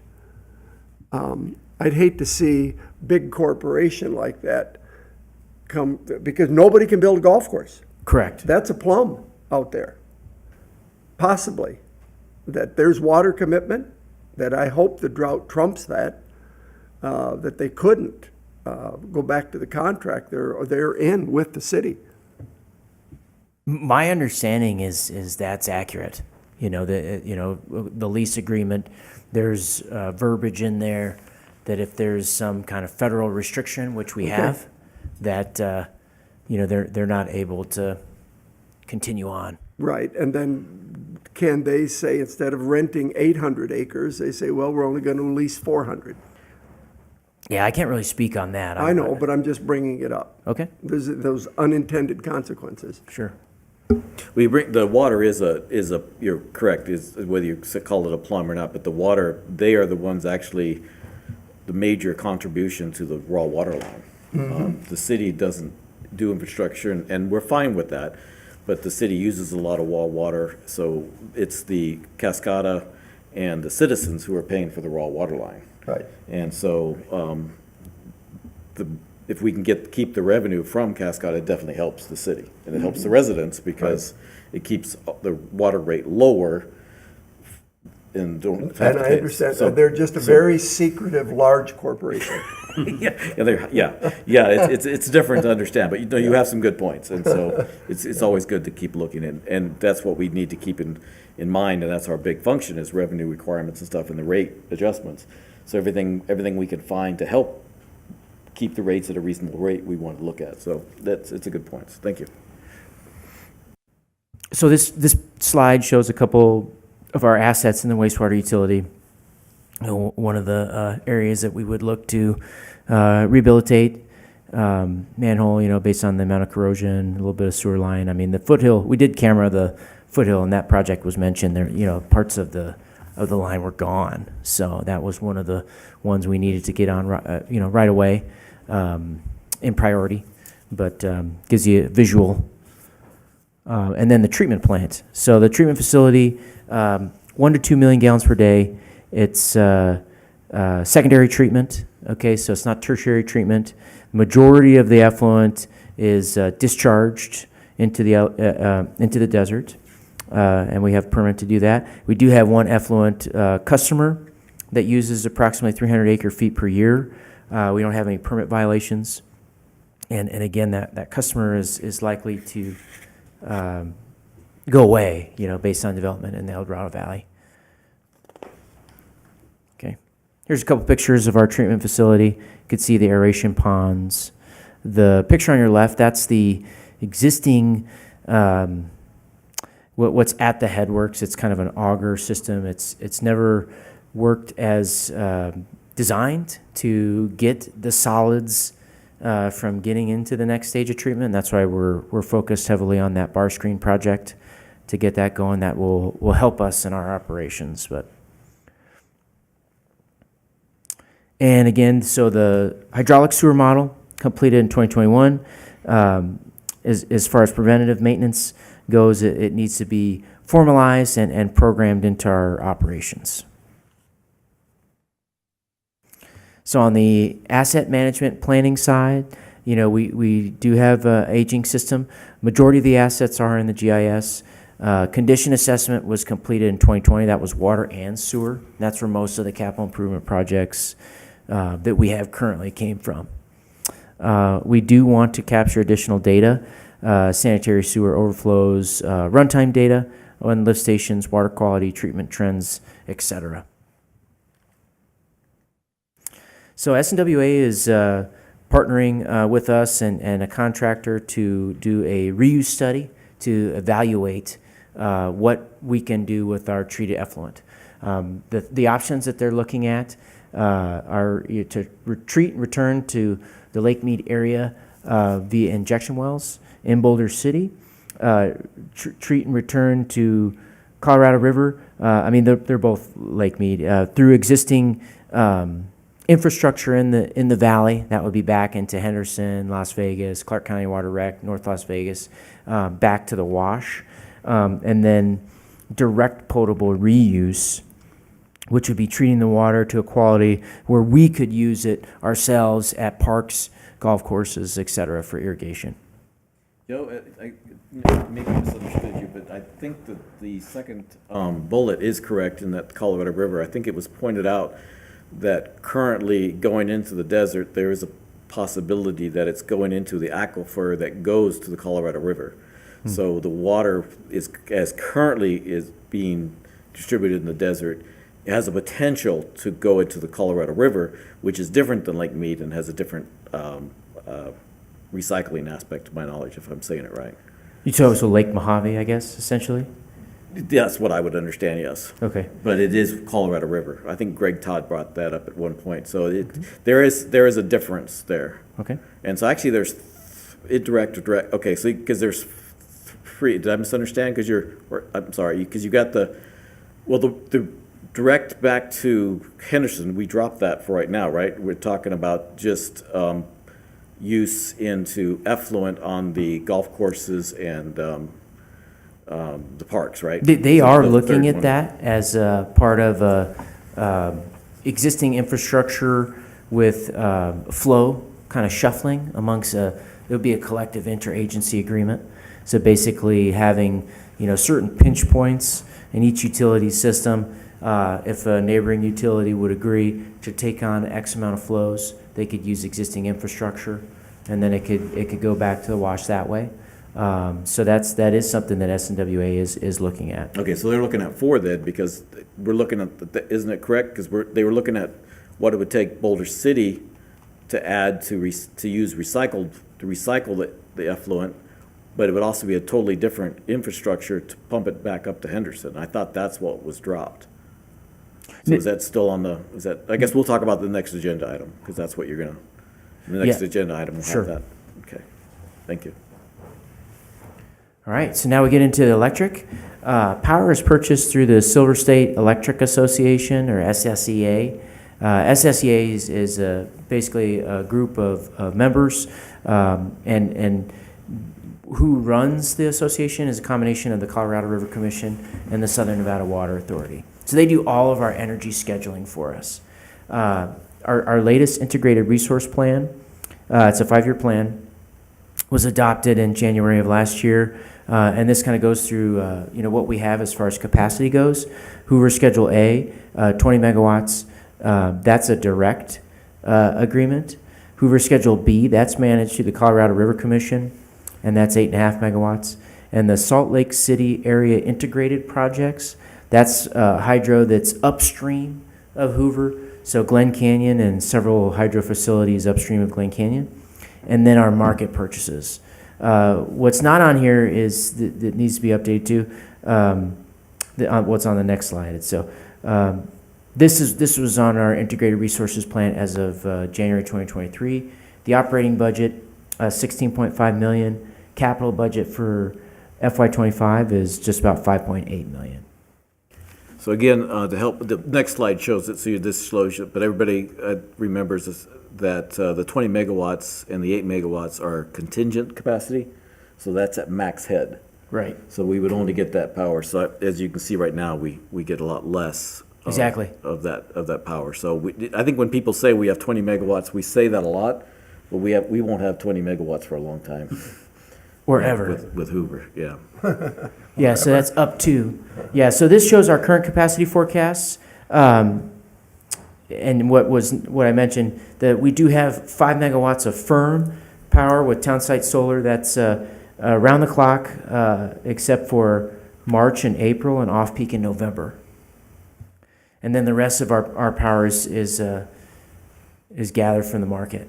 And the only thing else, just so you, it helps a little bit, is the Salt Lake City is sort of backwards. We get more power in the winter capacity than in the summer. So Right. those numbers are, if you were looking at how, because Hoover is winter and summer, and then Salt Lake is summer and winter. So it's less in the summer. Here's, with our portfolio existing, collective estimated cost per megawatt hour. So you could just kind of take, if you want to put that in a kilowatt hour, you could just move the decimal place one over, and then that give you, what our wholesale energy costs are. You could see pretty significant spike, in costs this last fiscal year. That was due primarily to natural gas prices spiking. Quite a bit kind of happened internationally to make that, but that's where that came from. So we're actively looking to hedge our portfolio against market conditions by exploring cheaper, long-term power options that would keep the rates lower for years to come. Any questions on this graph? Okay. All right, so here shows you our assets on the electric system. So we've got over 100,000 feet of overhead cable transmission. We got over 150,000 overhead feet of distribution cable. So the transmission cable, that's 69 kV. The distribution cable is at the 12.5 kV or the 4 kV. And then we have over 580,000 feet of underground distribution cable.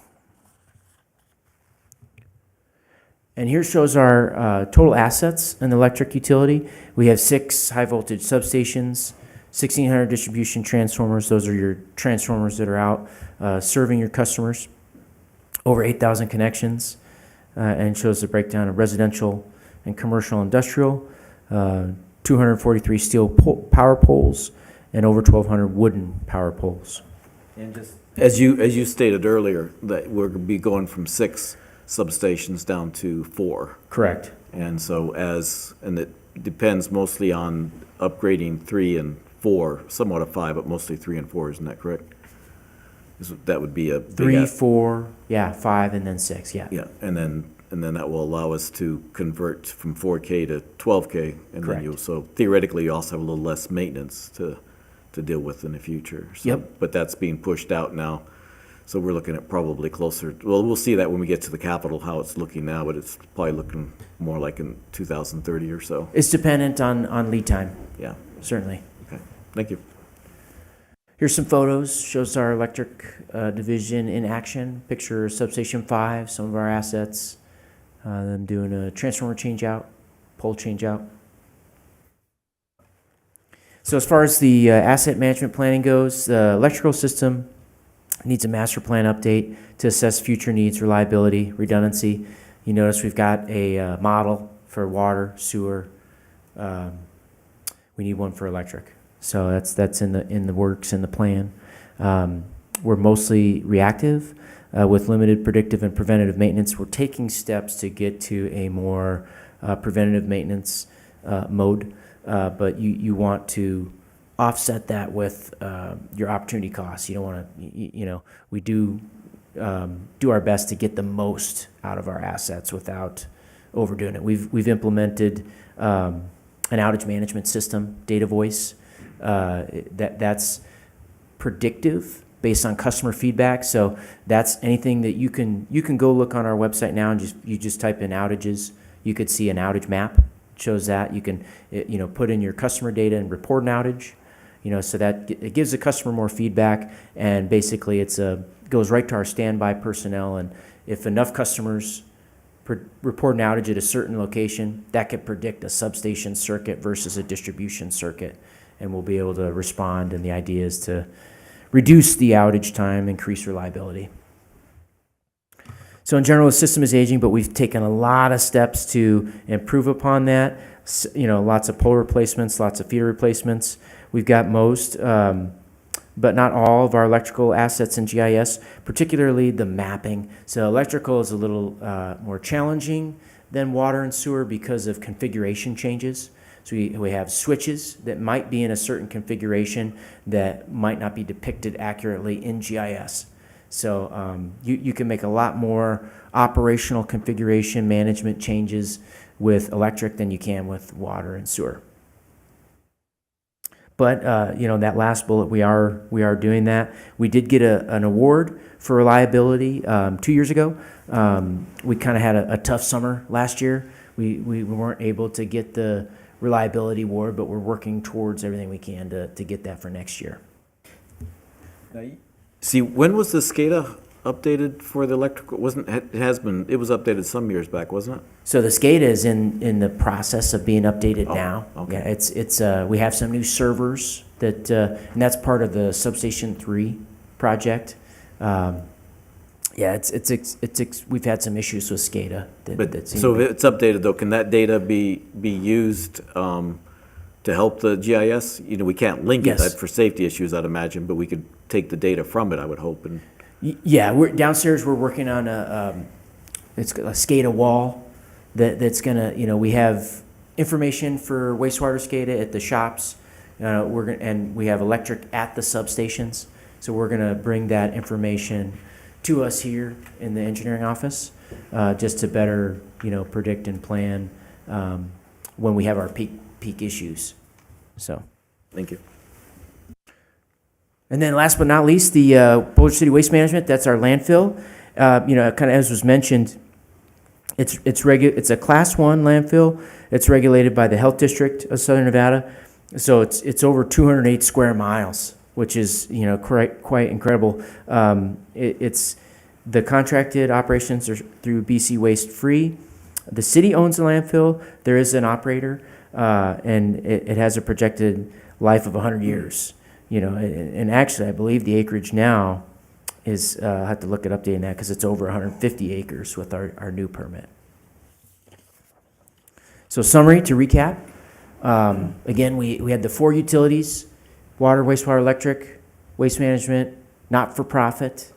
We're really happy to have the staff that we've got. They work really hard to keep the system reliable, safe. Really privileged to be a part of it. Do you have any questions that? Well, the one thing I guess I would emphasize is that, we are not necessarily being arrogant when we say Boulder City is special, because we actually are. There are several things that we need to keep in mind that does affect the rate. One of them is the water contract. Is Boulder City and Big Bend, I believe, which is down in Laughlin, are the only ones of the proprietary members in for Southern Nevada Water Authority that do not pay the infrastructure rate of Southern Nevada Water, and we should not, because there should be no reason that we're paying for the infrastructure over the hill. So we want to always keep that in mind, and that is in our contract. So there's certain things in the contracts for the electrical and the water that it would be good for us to understand over the years. So we understand that we are special, we have certain things, that we have things that help Boulder City keep the prices down. And we want to keep that in mind when we're doing the rates. So we want to keep the rates as reasonable as possible as we can. And so I have talked about lower income. I've never been advocating that we have to do a special rate for lower income. But if we are doing rate tiers, we want to be able to help.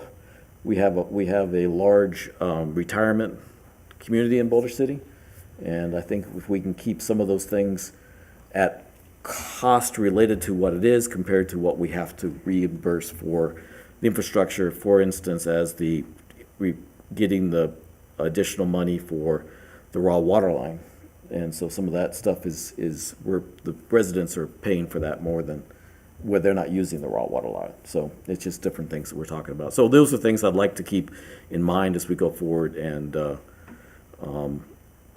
in additional meetings. Anything else on this item? Anybody have any comments? Thank you, Joe, very much. You're very welcome.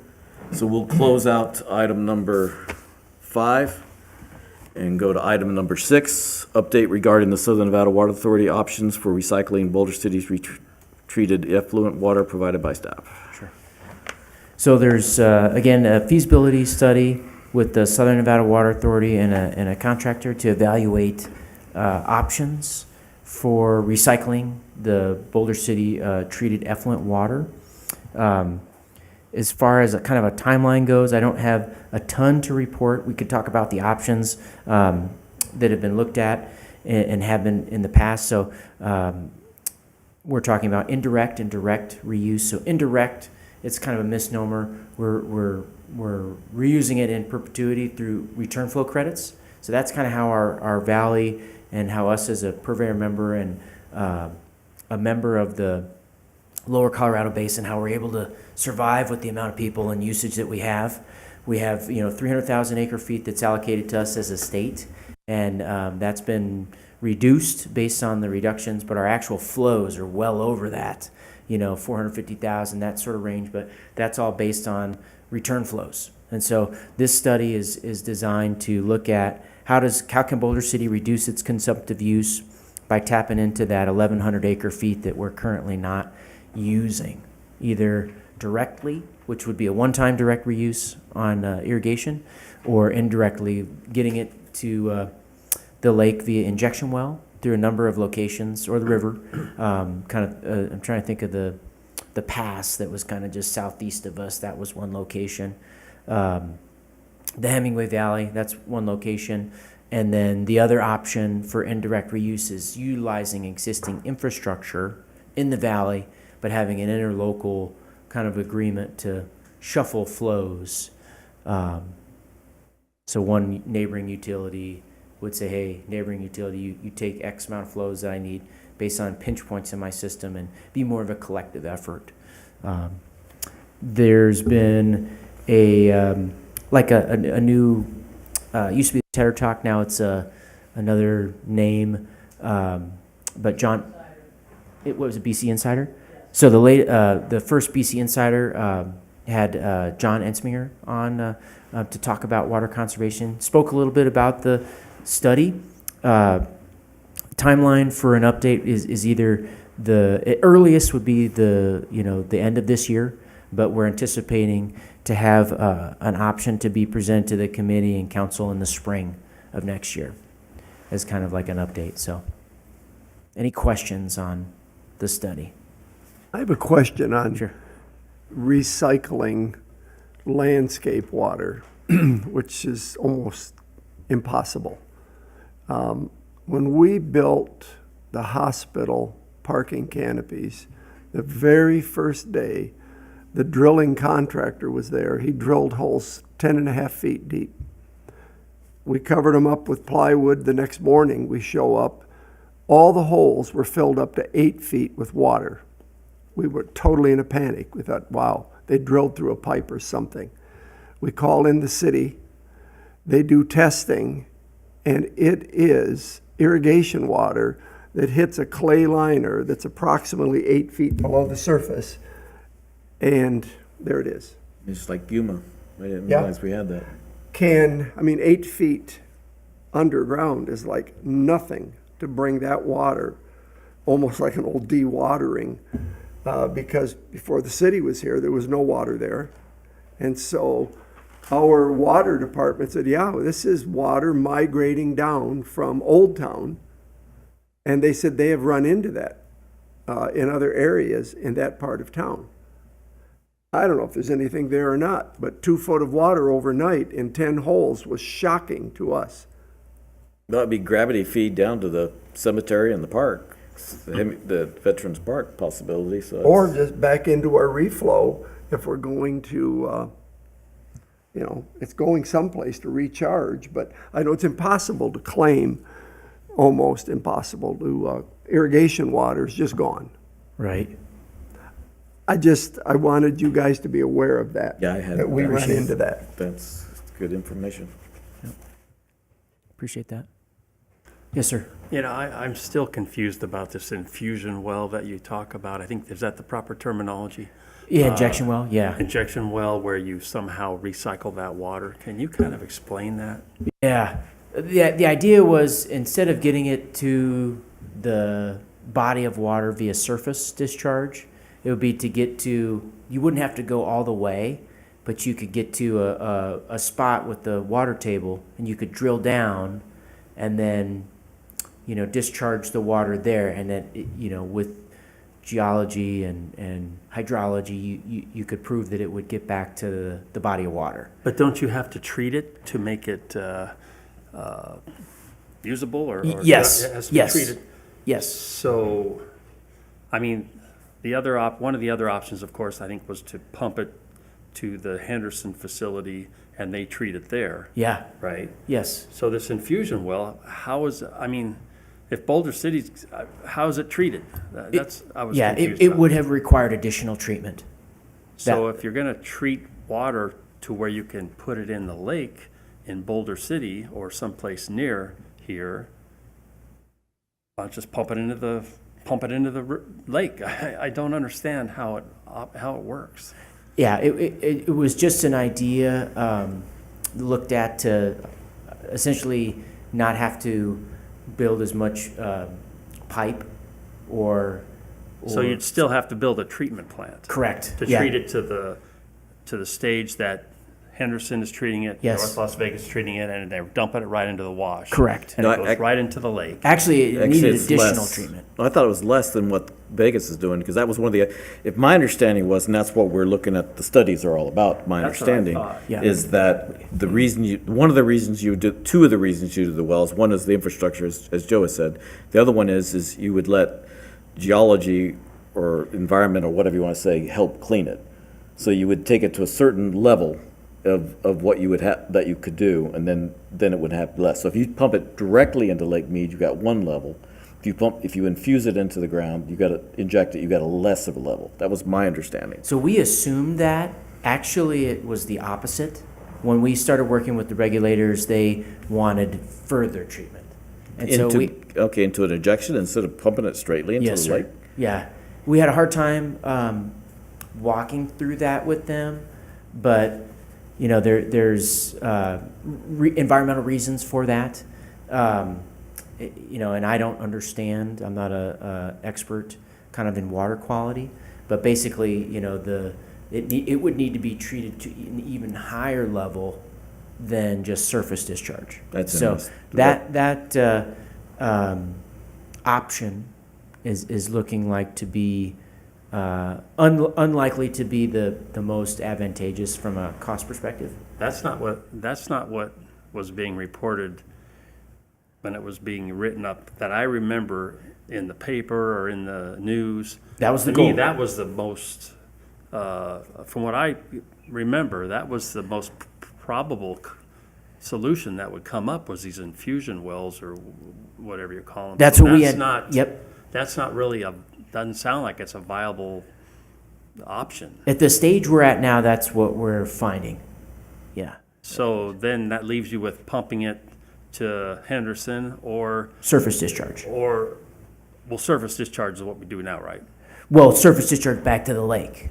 So instead of just injection well, like we would just get it back to a location at the lake. Well, and that discharge. that would be to Henderson. That's a pipeline to Henderson, right? Or an additional surface discharge.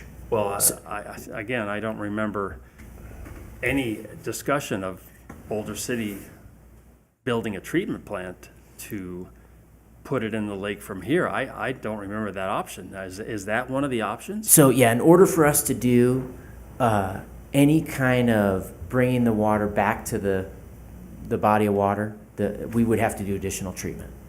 Yeah, that was always that was always on the table. I didn't realize that.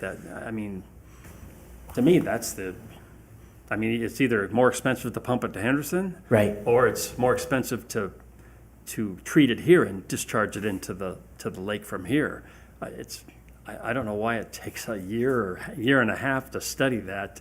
It seems like it's a fairly simple thing. Now, from all I've heard, and I've talked to several different people, the idea of using it in parks and using it at golf courses has been on its way out for the last 10 years. And I don't know if that's true or not. In other words, there's very few golf courses that use recyclable water now successfully in the Vegas Valley. Is that true, or is That's that? accurate. Yeah, so Yeah. it looks to me like they're studying to death something that the solutions are pretty much you either treat it and dump it here, or you treat it and dump it over in Henderson, but I don't know. That's Well, just, what I understand, if I can help, is what this committee, I believe, has learned over the past. There's two things. First off, if you pump it into Henderson, we have a yearly fee, and I think it's close to $1 million, isn't it? Is that Boulder City has to pay to Henderson. So that will never go away. well, I mean, I would think that SNWA would put the bill for that. but No, maybe no, they will not. So that was clearly stated in the beginning, that they will Okay. not do that. Uh-huh. What they were considering, so this study is going to be very important because things have been changing over the time and what's going to happen. So originally, it was $24 million that they set aside, I think. Is that? I believe that's right. And so they said they would use $24 million, and in most cases, they thought that would cover everything. The last meeting we had, it was 32 and more, and my understanding was if we took the water to an injection well or to Lake Mead, they thought they could convince the board to cover 100% of the cost. That would be a new sewer plant, the whole kit and caboodle. So we would have, Boulder City would not have an annual cost to us. If it's recycling, then most likely they would use the $24 million, but anything extra would be Boulder City's cost. So if you're talking, $10 million or so, because if it's 32, but it went up to 34 by the time we get to it, that's got to come out of Boulder City's pocket, and that's going to come out of the utilities pocket, which is a very large cost for something that it doesn't necessarily benefit Boulder City. Yeah. $10 million worth. We can, and the other thing too that I'm hoping they're going to study is find out, because we haven't heard, the committee brought up, is are they going to let that wetlands dry up? It's created a wetlands. Yeah. And in most cases, you can't let a wetlands go away, so I don't think that's been answered yet. But just to make sure it's clear is that there are a lot of moving parts that everybody needs to understand. And so SNWA will pay for certain things, they will not pay for other things. So the bottom line is we need to make sure exactly what the overall costs are. And it's very important to this committee because it's a revenue requirement that could be going forward. So that's what this whole study is who's gonna pay for it. Well, And what we're gonna do and how expensive it's gonna be. Well, basically, yes, but it's both. It's who's going to pay for it, but I guess who's paying for it. So which is the most advantageous of who's paying for what? Most cost-effective way. Yeah, that's the most most costed. Sure, it's taking, and in the meantime, 1 million plus gallons are being dumped in the desert. But again, I just thought it was kind of outrageous how long it's taken to figure all this. well, but stuff if you consider really what's going on is that it was brought out that there is a possibility that you need to study that it is going back to the Colorado River. Because if it goes into an aquifer that goes down to the river and it's feasible out the where its direction is, it isn't totally wasted. And people have said they see that's- water coming out there at the Colorado River. Yeah, but you're dumping, that sounds like you're dumping raw sewage into Colorado River. No, you're not, because again, you got that traveling. If you look at geology and stuff, there's a lot of stuff and it's treated, it's not raw, it's not the best, Yeah, but that's it true, is. yeah. And by the time it gets down to the river, it's really pretty clean. If you look at streams and stuff like that, and if you talk to geologists and stuff, there's a lot of things that nature does. Yeah, but I don't remember reading anything about that being part of the study. I don't know if it was, but that's why when they saw it up there, then I was thinking it was part of it. When you said Colorado River, that's what I understood. It was brought up was that you are possibly already returning it to the Colorado River, not to Lake Mead. The intent for that was it was a different location. So I see. it was the same indirect reuse, just discharged to the system at a different spot. Yep. So we're looking at the, what is it, the kind of the Willow Beach, kind of south of that area. There's a Jeep trail. So that was one alignment that they were looking at, potentially treating it to a high level and then discharging it to the system at that location. Okay. But I guess to remind, from what I've understood, it's said the study is going to be very important, so we know all the facts.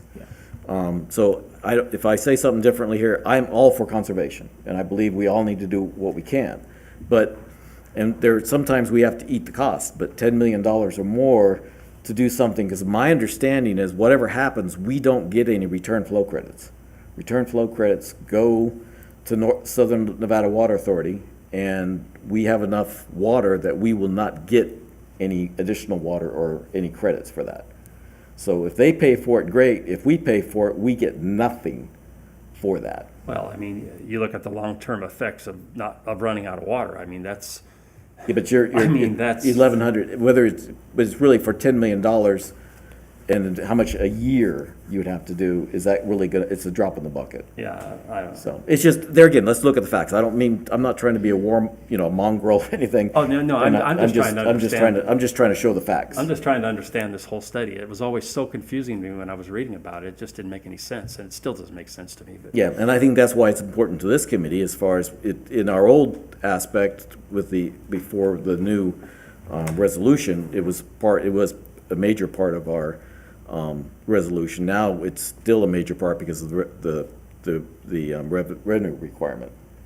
Because if, like I said, if they're saying, okay, this is what Boulder City wants to do, and it's gonna cost us $1 million a year, or $10 million, or whatever, we really need to see, is that feasible for Boulder City?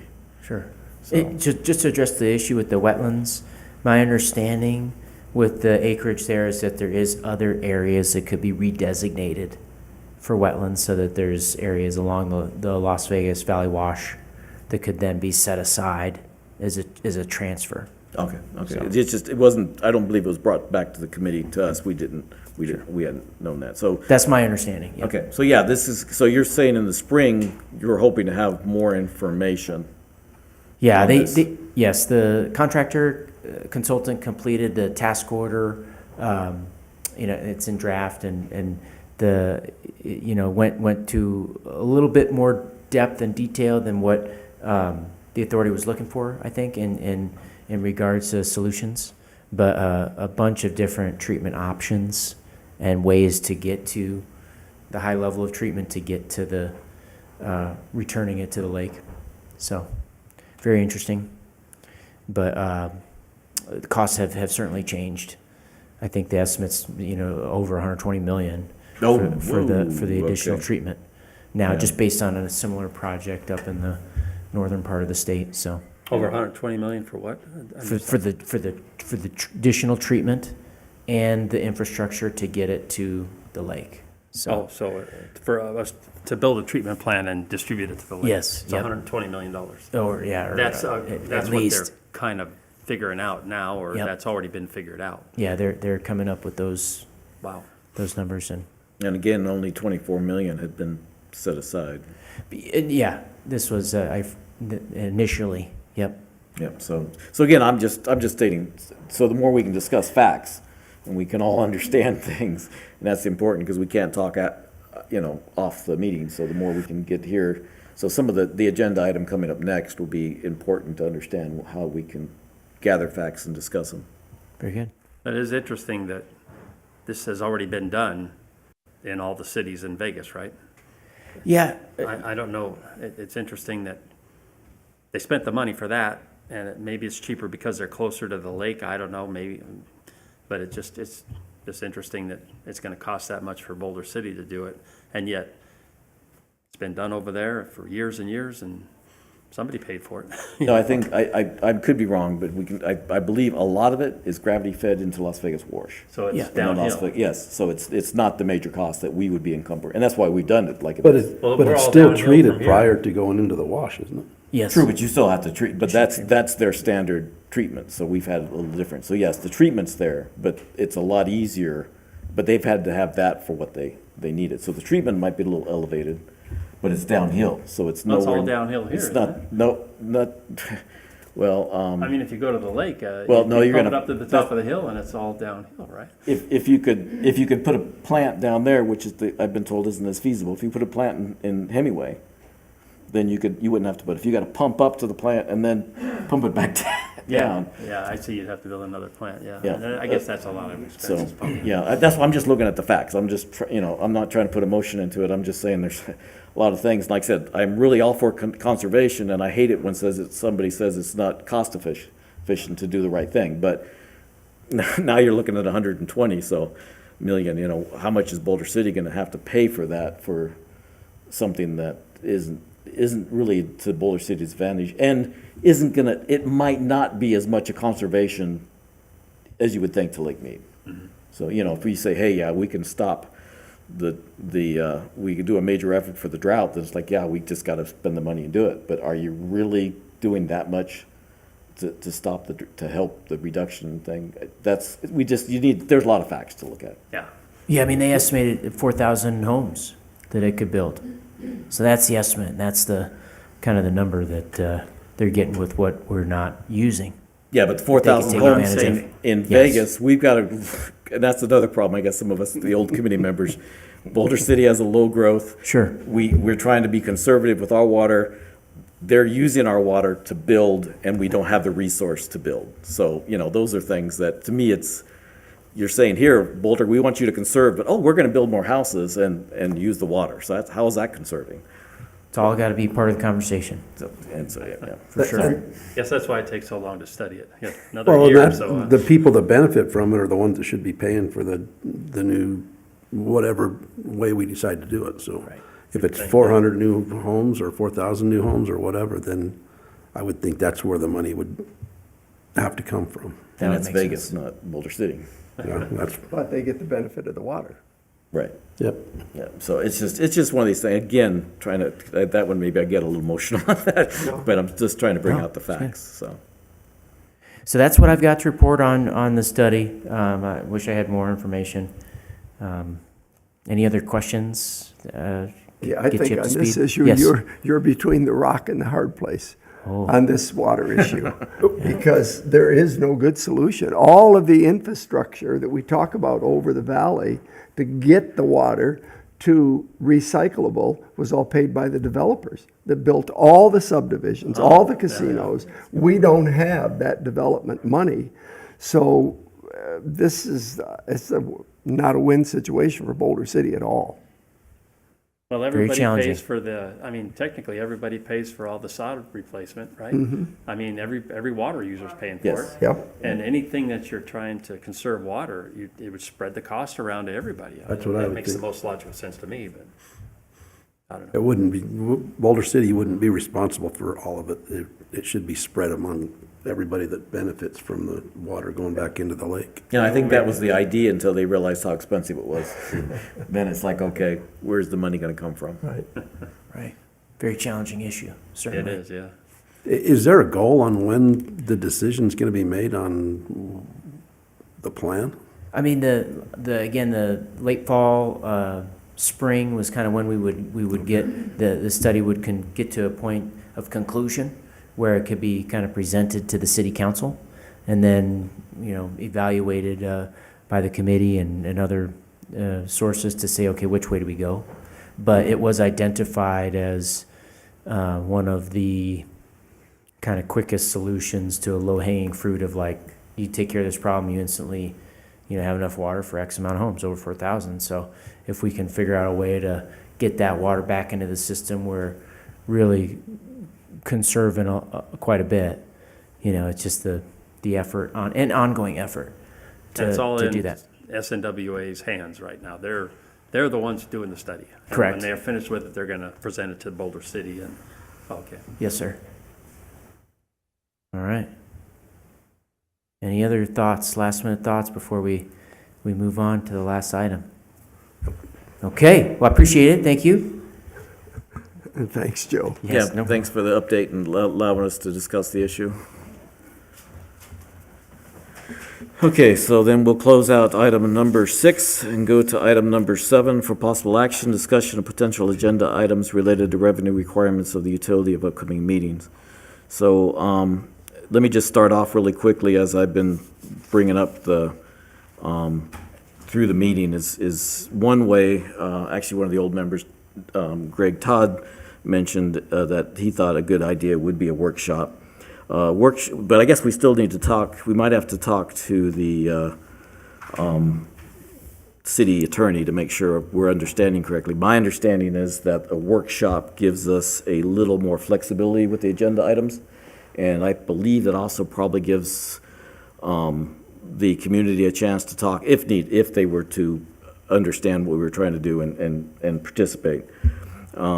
But there could be, so my understanding, Joe, give me wrong, is we can discuss anything, we can discuss within the parameters of the workshop, but there's no voting or motions or anything like that. So I believe we can say we agree on the concepts, but we can't, there's no decision-making in a workshop. Is that what I understand? I believe it to be like informational and not something that could be taken action upon. Correct. That's my understanding. Okay, so but in that sense, then we could try to look at the budget, we could look at the rate process, we look at the different components.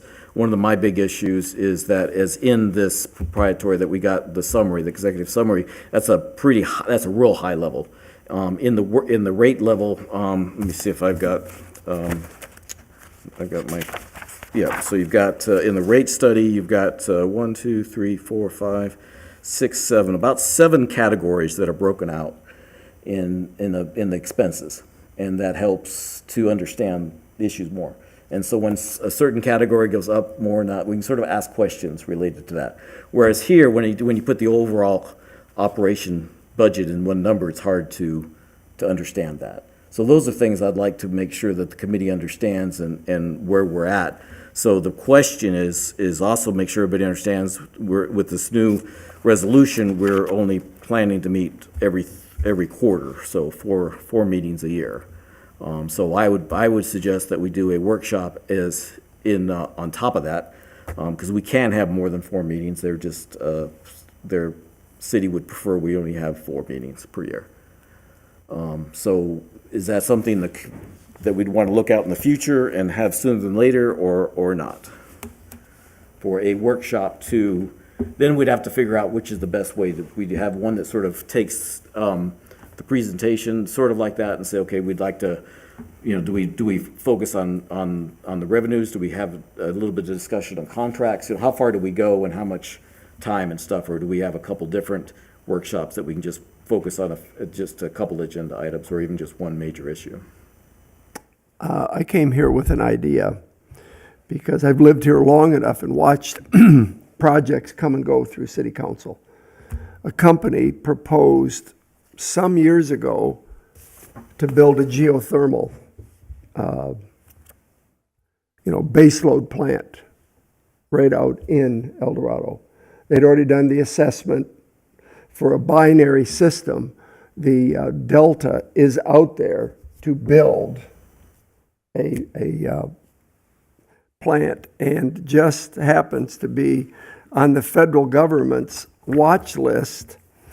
Guys, they're going to offer up to 90% tax credits by 2035 for geothermal plants. Okay, I'm sorry, I hate to do this, but That's this too agenda, far off. This is too far off the agenda. Okay. So yeah, if you want to say that we want to have a meeting related Sure, to that, then we or can a do workshop. it. But we can't discuss that issue Okay. in this agenda item, sorry. Okay.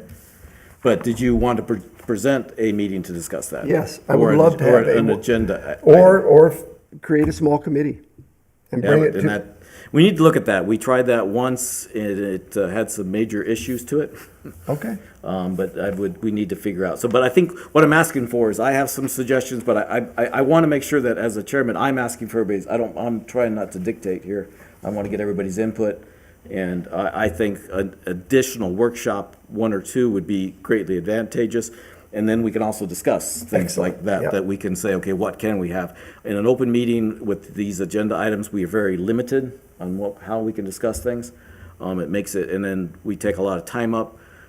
So we take a lot of time of the city's time up. And so, but there's a lot of information to gather. We gathered a certain amount, and I want to make sure that's shared to you, so we can definitely help with the rate and make the proper, so there should be things that we can do for the city council for the regular budget and the rates. So the rates, as was stated, are every 3 to 5 years. Hopefully, we can look at possibly, I think this is on the agenda, possibly look at one for 26. I think we'd made that a possible, so maybe we look at that as an agenda item. Right now, we're through 26 for the rate study, but we could look at getting that ahead if that's recommended by the committee. Yeah, especially if the energy stays down, then I think we want to have one sooner than later, another study. So are you saying have a workshop on setting the rates that Well, it'd be, basically, a lot of it is what you guys believe would be helpful for you. So it would be the budget, the rates, because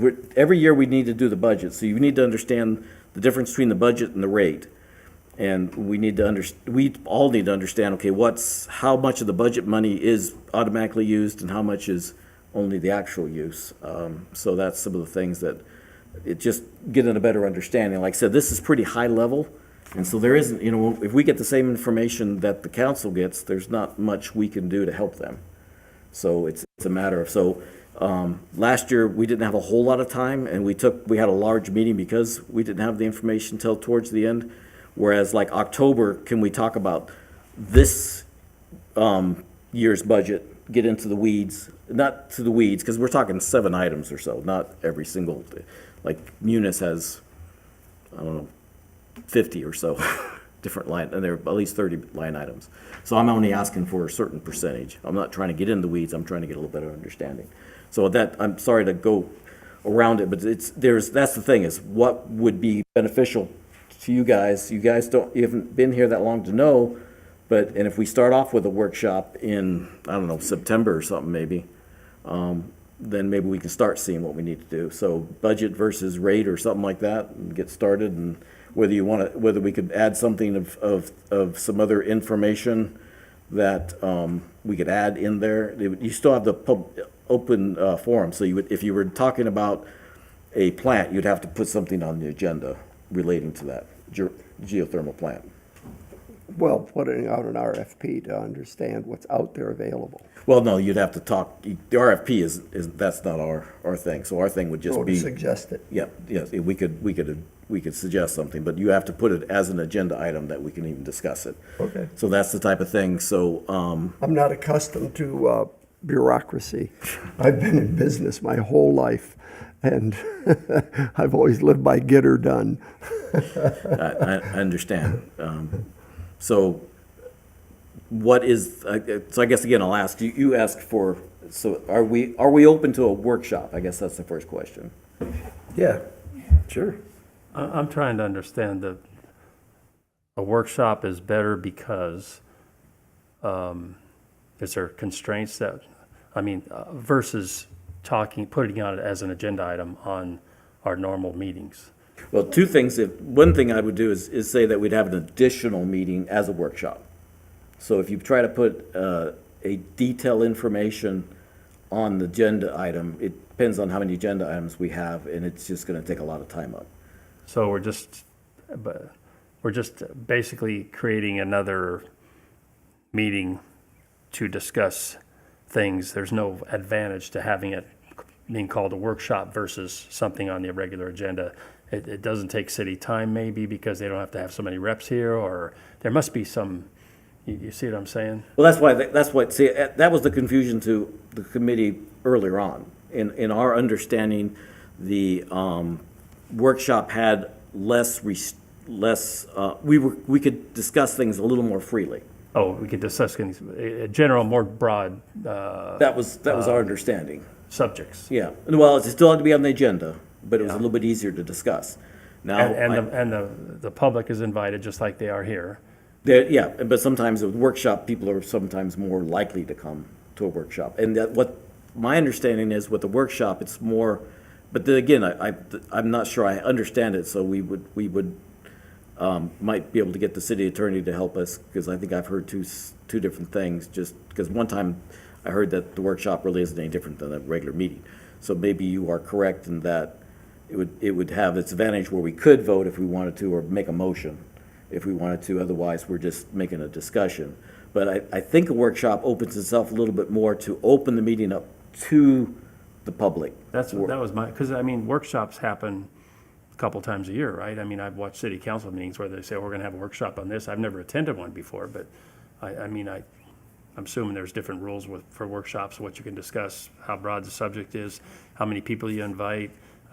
It's just a different format. Yeah, it's a little different. Unfortunately, what I've seen overall, that we're not, with COVID, people have not come back. Now, whether they're viewing on the TV, but you're not really having the larger groups of people. We've had a couple workshops. The one workshop we had, So the They utility did have, committee they has had a had few one? people. We've had two or three workshops. Yeah, okay. Yeah, we had one, but the one that we had, because we've had three, I think. We've had two at the city council, in which they run, but it's still, we can interact.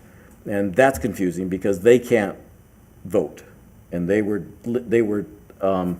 didn't seem like they were as much, they were concerned on how much they could discuss it in the workshop. So I was confused on that part. And if that's the case, then maybe we should have a regular meeting, if we can have a separate meeting, because that would be great, I think, to discuss the budget with the city council and explain our concerns. So that would be, maybe we have one that we can educate the committee more, and then then in the spring, we have another one that we can talk with the council. So whether it's a workshop or a regular meeting, you've got a good point. That's one thing, I guess we need the city or somebody that understands the process better to say which one's the best benefit to learn. And that's all I'm trying to get across, is more information to the group. And as far as subject matter, you're not, that's something we have to decide if we want to. First of all, we're going to have workshops. Second of all, what subject matter are we going to talk about that we need to be more educated on, and that we want to get the public more involved or whatever, right? Right. So I think the rate and the budget, in my opinion, is to the core of what we do. So the understanding that is a starting point. How the rate structure works and how it's decided, and that's something that's, there's a process for that.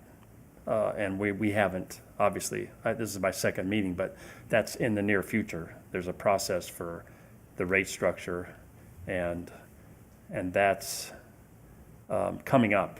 Well, there's several things, and that's the one thing I'm trying to get an understanding too. So the more we're involved, the more we can learn and go forward and ask. So the last rate study, we had one rate study that,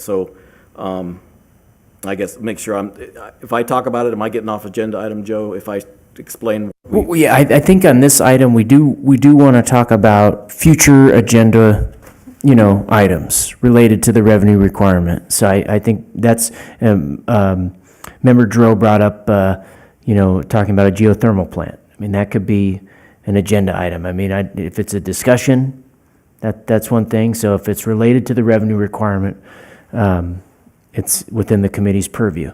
So that's what I think we should focus on with this item.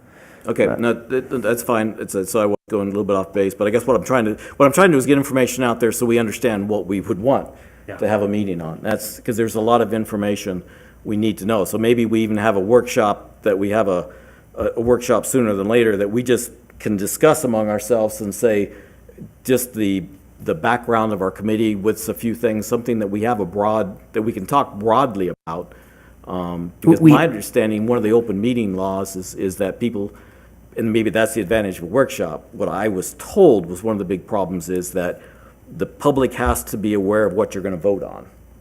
And so if you go off track and you're voting for something, then that's not fair to the public because they weren't prepared. I wouldn't think you'd vote on anything in a workshop. Exactly. So I don't think you that's can what I either. would say would be more freedom, because we're not hurting anybody in a discussion that goes a little bit off topic. Whereas they're saying if you go off topic here and it affects the public, then they're doing it. So that's one of the reasons that I would think a workshop would be. But we'd still, and if we can get a broad agenda item or three, then that would help us. Then we can explain what we want to accomplish in the next year or two, or what we want to accomplish towards the next rate study. So that's what I'm trying to get at. So how can we bring everybody up to speed quickly, and how can we help with the next budget cycle? Because that's what we're doing. We're going to get into the capital next, and then we're going to get into the budget. Those are the two main things we'll be discussing in the next coming meetings. And then we have other items that we're all going to learn on. But the more you can understand how different Boulder City is, and how the budget is, and how the rate numbers interact, then the better we can help with the rate process. So we are planning on bringing briefings to each of the members to talk about kind of the process financially. So that's something we're looking to schedule in the near future, just to make sure everyone's up to speed. The two workshops I recall, we had one on contracts, with the outside counsel. I think that was helpful to kind of show like how we fit and how, that gives a picture into kind of the uniqueness of our community and how we're different. So that's a possibility. But yeah, I mean, the scope of the committee has changed since then. So as long as we're focused on the revenue requirement, and then keeping in mind that we have a certain amount of needs in the utility, and that cost that there's a certain amount of revenue we need to make up for that in a business model, and then how can the committee advise council? And this is a typical kind of meeting layout structure.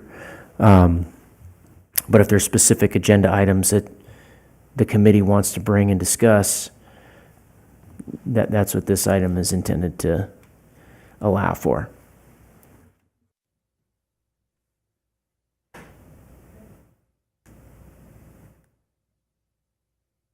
Because, see, so the next meeting you're suggesting is October, is that what I understood, Joe? Yeah, either the beginning, the first Wednesday in October, or we could do the last Wednesday in September again, if that works, or we could stick with the normal allocated time is the first Wednesday.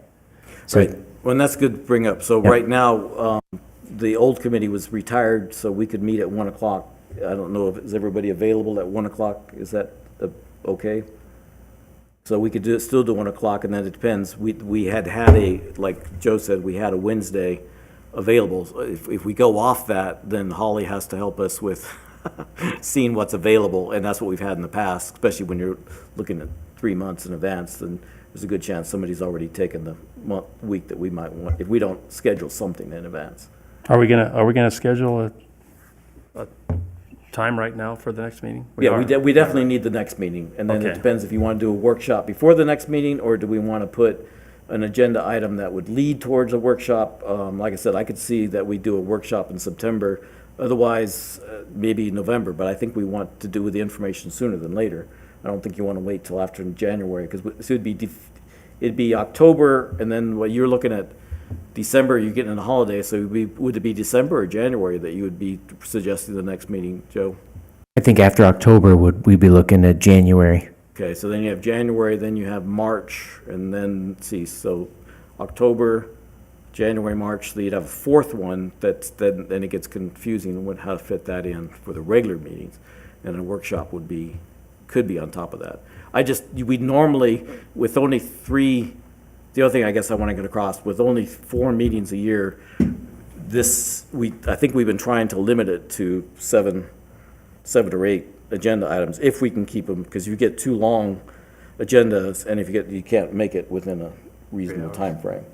So that's why another workshop or a meeting or two would help, because then you could just sort of separate the information a little bit easier. You could have a 2-hour workshop or a 3-hour, probably 3-hour, to be honest, and then you'd have a 3-hour meeting instead of a 5-hour meeting. Are we gonna set the agenda for the next meeting now?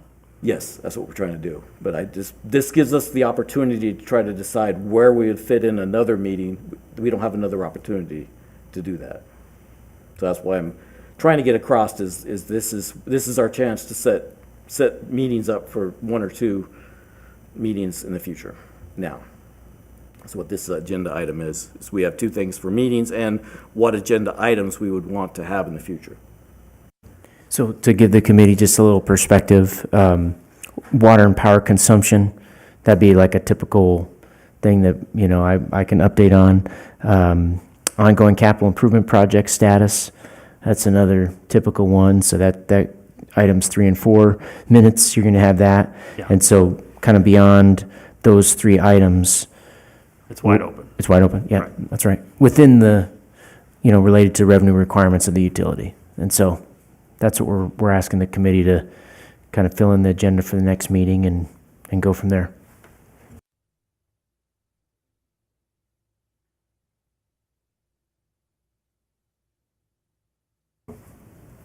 So I guess if I could just ask, I think I'm getting the impression that people don't mind a workshop, so let's just do that. Do we want a workshop before the next meeting in October? I would say we might as well, I would probably unless we want to change it, I would try to get a regular scheduled meeting of, either the end of this month or the first of the month, but not do either one, just set it like we had before. Just so we know, we need to schedule something for our own leave. We need to know that we're expecting to be at a specific time in the month, not that we might do it here, we might do it there. So I would recommend to start there, is do we want to do it at the end of the month or the beginning of the month? What does this committee prefer? I think you just kind of pick a date, see if everybody's available, right? No. I thought you just said it like Joe said, the first Wednesday of, If everybody's available. Well, that's what we tried, but in the future, though, you need to try to be available. So if we say that that's going to be the time frame, then we try to be there. Yeah. That's the idea. So if October, you guys are new and you've already got something set up, then maybe we can work it. But from that point on, I would hope that we would say either the end of the month or, so we can put it all on our calendars and assume that we know that we're going to have a specific time to do. I got to start scheduling vacation myself, and I'd like to know, Oh, sure, yeah. what the aspect is. So, yeah, Holly, I think I heard something about the end of July. I don't think we plan to meet anything sooner than end of September. So it's a matter of that, but I sort of like the beginning of the month. I think it has, but again, what everybody would prefer, just, and if you guys, but if we've got a point that you guys got something already through October, then yes, we need to pick a date that we can get. Howard should have had most of the first of the month set aside, I would hope. So I can't speak for him, but I would hope. What's that? The first Wednesday of the month is your day. Yes, and that's what we had done for a long time. This was off because we were trying to avoid 4th of July. okay, Oh, let's yeah. leave it at that. First week in October? That's what I looked at, was Yeah, October 2. I don't see anything on my calendar. Okay, October 2nd. Yep, okay. So do we want a meeting before that, or do we want to just discuss it again, people think about it and discuss it again in October and see if we can have something before Well, we already have 3 or 4 items here, right? We got the minutes, we got Bill does his presentation. So we already have 3 or 4 agenda items. Right, but you're not going to learn the general aspect of Boulder City in those items. Right. And so that's what I'm trying to get the knowledge passed along of the specific aspects of Boulder City. Seems like we would have enough room at this meeting to do that, is what I'm thinking, but, So in October, we need to at least start talking about capital. When, does that go in December to the council, or January, that the first working capital goes to the council for their approval, or their initial approval? I think I'll have to double check with Carol and Angela. I think it might be January, but this would be an opportune time to talk about FY26 capital. And then if we could also talk about the future, because it'd be more than, we'd have to talk about a 5-year plan, because what we learned today is that things have shifted a reasonable amount from what we had last year. It looks like things have shifted as much as 2 years. So 4 and 5 have shifted, substation 4 and 5 have shifted, so it'd be good to talk about that. So we have that would be a little bit of a discussion, that could be half an hour to an hour. So that's what happens is, just to get us, just like now, I thought this was going to be short. we're about right on time, aren't we? No, we are, but I mean, this conversation normally takes 10 minutes Yeah. for this agenda item. And we're taking a lot more just because, December is the capital for council, so. yeah, see, so we would, they don't even have the numbers in October. So we'd be talking generalities, and it's going to go to council before we can even suggest anything. We won't even have numbers to suggest. We will, and we're basing the capital's already been kind of set with the rate study. So we're not adding any, the plan is not to add anything additional beyond what's already been contemplated in the study. So we've talked about that quite a bit. Okay, well, okay. So the budget is what has changed it changed quite a bit from what the rate study had. The budget changed quite a bit from the rate study. The budget, the overall budget, so the capital might not have, and actually the capital went down this year, but now things are getting moved out. So just we need to understand that. Sure. And then as you're getting new, as you pointed out, you're doing new studies. And so that might be something that might change, at least in 2027 possibly. You might find more water or sewer I mean, issues. we're going to be going through the capital with staff in August. So I think October's an opportune time to, have the committee review the FY26 capital. Provide any questions, comments, recommendations. That makes the most sense. Okay, what I would suggest then is we got 1, 3, and 4, as you said, Joe. Then we would have the 5-year capital, so not just 26, but the 5-year capital. And then do we want to do budget versus rate, or just a rate discussion? That I guess we could talk about budget related to that too, or how do we have to put the agenda? So that would, if you guys want to do that, then we could start the discussion, and if it's decided we need more time as a work, then maybe you could, if I'm here, that's that what I'm hearing? I would think, because it looks like we're not going to have that much on the next meeting schedule as we did this meeting. And we did pretty well, I think, time-wise, compared to the last meeting. That's just my thoughts. So I guess, okay, what would you suggest for the agenda item then? I guess, do we say budget and rate? I guess it'd be, instead of versus, probably be budget and rate process. I don't know, whatever you think. You seem to be the most knowledgeable on the budget items and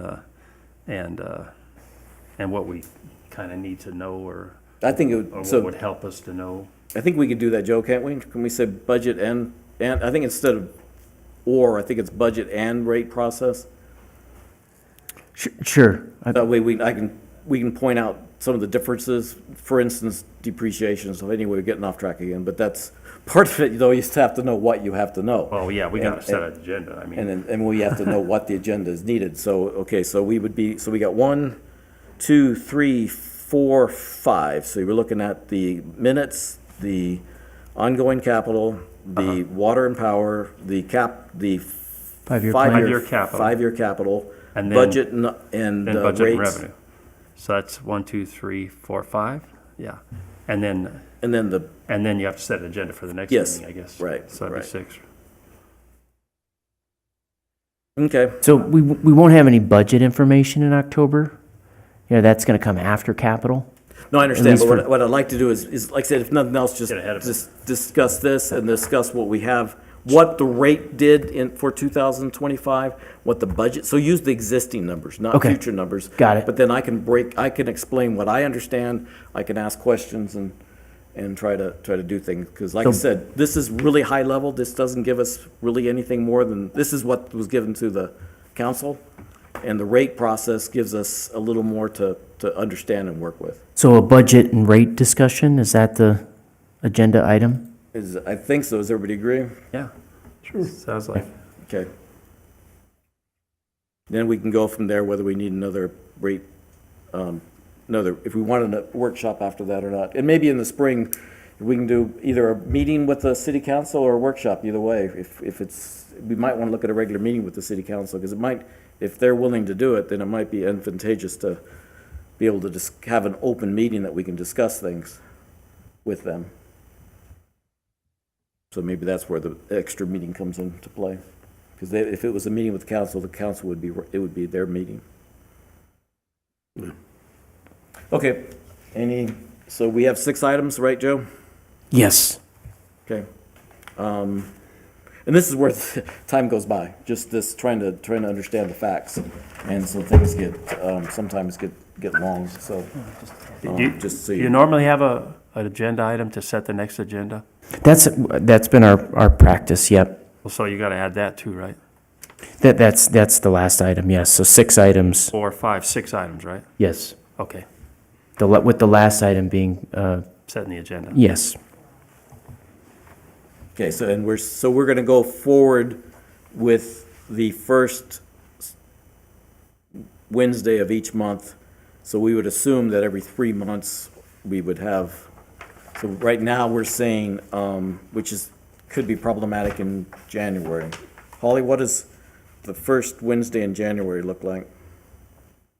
Is that around the It's the First. first, so we would Yeah. just go the next week, the 8th. Or, That might be okay, I'll let them. see, the problem is we need a general idea. Wednesday would be all right, too. okay, which would be the 8th. Okay, so let's put that on our calendars. Is that okay for everybody? The second for January? And then we, 1/8, yeah, 1/8. 1/8/25, and then 10/2/24, right? Yep. Yeah, and then then you're gonna, so we're saying March, because is March or April that you would be April. suggesting? April. Okay, April is gonna be, then you'd be right before the budget, right? April 2nd. April 2nd. Well, we can discuss that in January, but so right now we need to, so we'd be leaving January 8th and April 2nd again, you said?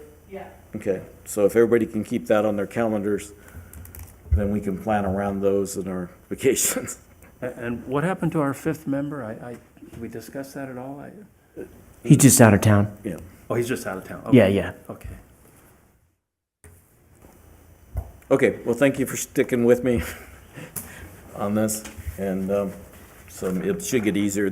Normally, this won't take that long. I was just trying to get everybody's input and trying to figure out how's the best way to get people up to speed the fastest was all. So, okay, so everybody comfortable with the agenda items? Yeah. Okay, so we will close agenda item number 7, and we will go to the last public comment. Again, Josh, no other additional comments or anything? So, so we got to the public comment, which can be related more broadly to the utilities, and the phone number is 702-589-9629. I'll give just a minute or two to people to call in. Do you need to have a motion on that number 7? No, if we had if we were voting to say we all agreed, but a lot of times it's just as long as nobody, it can go either way when we've done it both ways. We haven't had a motion for a little bit, I don't think. Thanks for asking though, that's a good question. That's why it's possible action. Yeah, okay.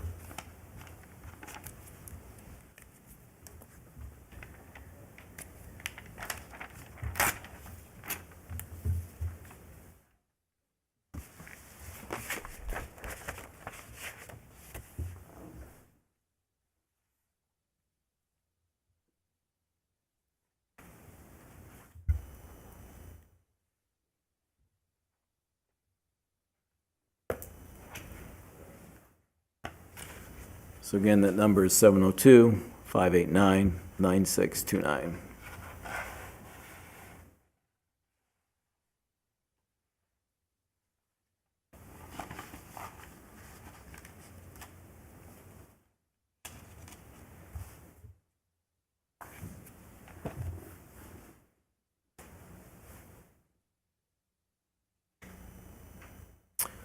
Okay, well, I guess I'll use this comment period before we close everything, just because I forgot. I think we have to, on the agenda item, I think we have to do chairman and vice chairman. We have to vote on chairman and vice chairman next meeting.